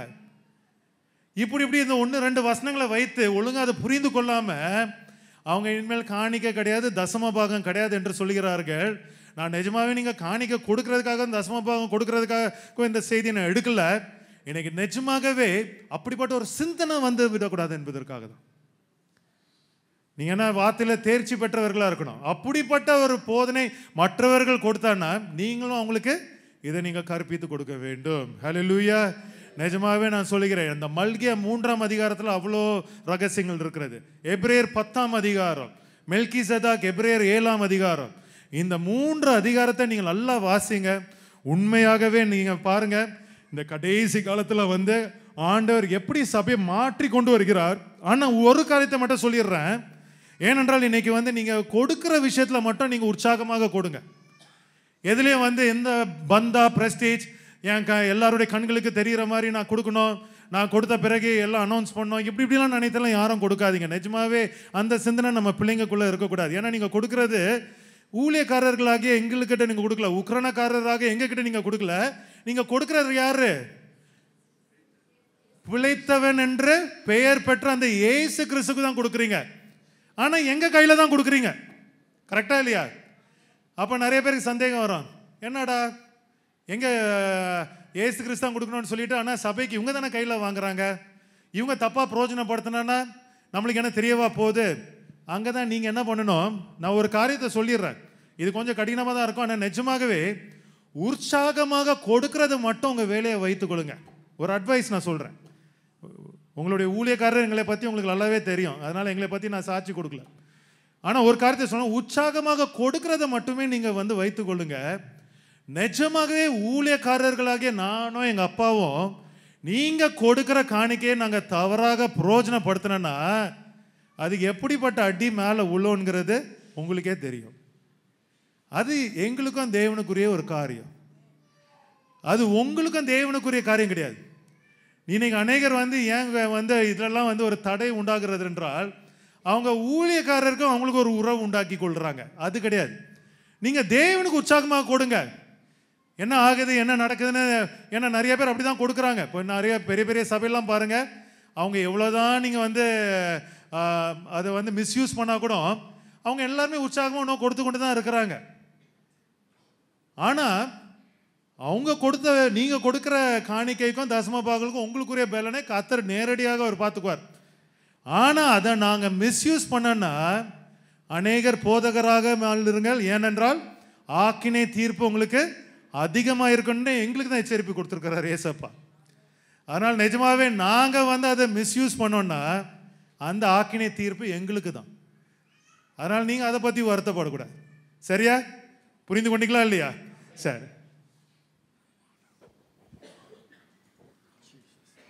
Price the lord. ஹல்லேலூயா.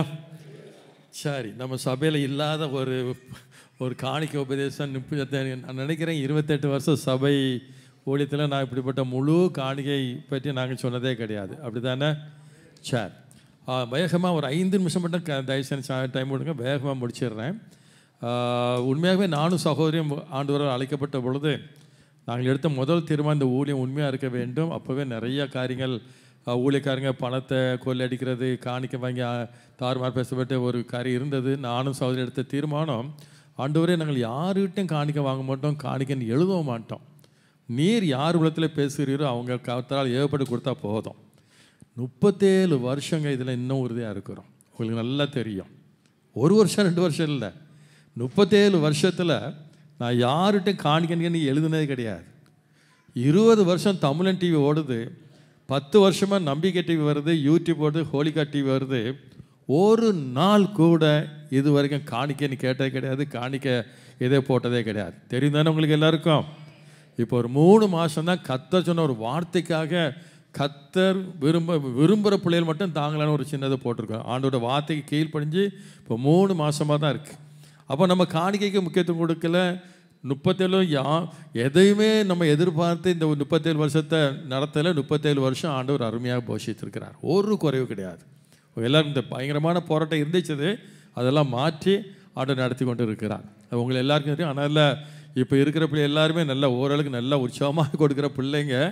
ஆனால் 1-2 பேர் செலவு நான் ஒரு பிரயோஜனமாக இருக்கும். காணிக்க கொடுக்காதவங்க, அதாவது உண்மையாக தசமபாகம் கூட 10ல் 1 சரியாக கொடுக்கணும். அந்த இவன் யார், ஆபேல், அது யார், காயின் கொடுத்தது போல் ஏதோ ஒரு காணிக்க கொடுக்கக்கூடாது. ஏனோ தானே ஏதோ ஒன்று போட்டு கொடுக்க, கரெக்டாக ஆண்டவருக்கு உண்மையாக கொடுக்கணும். ஆண்டவர் அந்த காரியத்தில் வஞ்சிக்கக்கூடாது. ஆனால் இருக்கிற சில பேர் இன்னும் கொடுக்குற சூழ்நிலை இல்லாதவங்க கூட கொடுத்து பாருங்கள், ஆசீர்வாதமாக இருக்கும். நாங்கள் இம்மட்டும் நடத்தின தெய்வங்களுக்கு குறையில்லாமல் நடத்துகிறாரு, இன்னும் நடத்துவார். அதுவும் சொல்கிறேன், உங்ககிட்ட காணிக்க எதிர்பார்த்த செய்தி கொடுக்கல.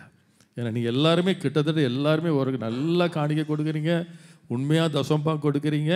கொடுக்காத பிள்ளைகளும் நீங்கள் கொடுத்து ஆசை. ஏன்னா அதனால நமக்கு பெரிய ஒரு காரியம் வந்துட போகிறதில்லை. ஏன்னா நமக்கு இருக்க செலவு நிறையா இருக்குது. அது கர்த்தர் தான் சந்திக்கிறார். எப்படி சந்திக்கிறார் உங்களுக்கெல்லாம் தெரியவே தெரியாது. ஆனால் உங்களுடைய காணிக்கை மூலமாக எங்களுக்கு காரியத்தை கற்று செய்கிறார்.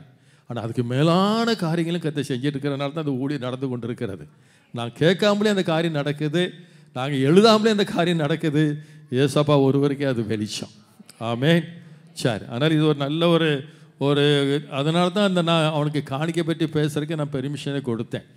இல்லாட்டி போனால் கொடுத்துருக்கவே மாட்டேன். வேண்டாம் காணிக்கைன்னு சொன்னால் வேண்டவே வேண்டாம்னு சொல்லியிருப்பேன். இது ஒரு அந்த சகோதரன் மூலமாக எனக்கு ஒரு காரியம் சொல்லப்பட்டபடினால தான் ஓஹோ அப்படின்னு கொஞ்சம் ஒரு மனசில் ஒரு பயம் இருந்துச்சு, ஒரு திகைப்பு வந்துச்சு. ஏன் எனக்கு காணிக்க வர்றதுக்கு நான் கேட்கல, கொடுப்பதின் மூலமாக பிள்ளைகள் ஆசீர்வாதத்தை இழந்துடக்கூடாதே என்பதற்காக தான் நான் கொடுக்க சொன்னேன். ஆமென், ஆமென், ஹல்லேலூயா. எழுந்திருப்போம்.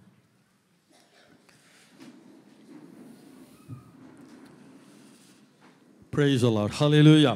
இந்த நாள் ஆராதனையில் ஆண்டவராகிய இயேசுவோட சரீரமாக சபையில் இறங்கி வந்து இன்னும் உலாவி கொண்டு இருக்கிறார். எத்தனை பேர் விசுவாசிக்கிறீங்க?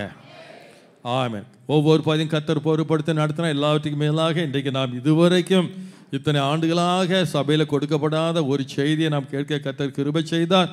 ஆமென். கர்த்தர் தாமே நம்முடைய பிள்ளைகளை அப்படியாக ஆசீர்வதிப்பாராக. உற்சாகமாய் கொடுக்கிற பிள்ளைகளை அதிகமாய் ஆசீர்வதிக்கட்டும். முடியாமல் ஐயோ என்னால் கொடுக்க முடியவில்லையே என்று ஏங்குகிற பிள்ளைகளுக்கும் கர்த்தர் அபரிதமான ஆசீர்வாதத்தை கொடுத்து வரப்போகிற நாட்களில் கொடுக்க கர்த்தர் கிருபை செய்வாராக. ஆமென். ஹல்லேலூயா, ஹல்லேலூயா. ஆமென். சோத்தரிக்கிற மேசப்பா தொடர்ந்து எங்களை நடத்துவீராக. கிருபை சொந்து கொள்ளட்டும். உங்களுடைய பிரசனத்துக்களை மூடி மறைத்து நடத்துவீராக. எல்லாம் நம்மை நிரப்பும். அடுத்த வாரம் சாட்சிகளாய் கொண்டு வாரும் இயேசுவின் நாமத்தினாலே. என் ஆத்துமாவே கர்த்தரை சோத்தரி, என் முழு உலமையோட பரிசுத்த நாமத்தை சோத்தரி. என் ஆத்துமாவே கர்த்தரை சோத்தரி, கர்த்தர் செய்த சகல வரங்களை மறவாதே. ஆமென். கர்த்தர் உங்களை ஆசீர்வதித்து உங்களை காக்க கடவர். கர்த்தர் தம்முடைய முகத்தை உங்களை பிரகாசிக்க பண்ணி உங்கள் கிருபையாக இருக்க கடவர். கர்த்தர் தம்முடைய முகத்தை உங்கள் மேல் பிரசன்னமாக்கி உங்களுக்கு சமாதானம் கட்டளையிடுவாராக. ஆமென், ஆமென்.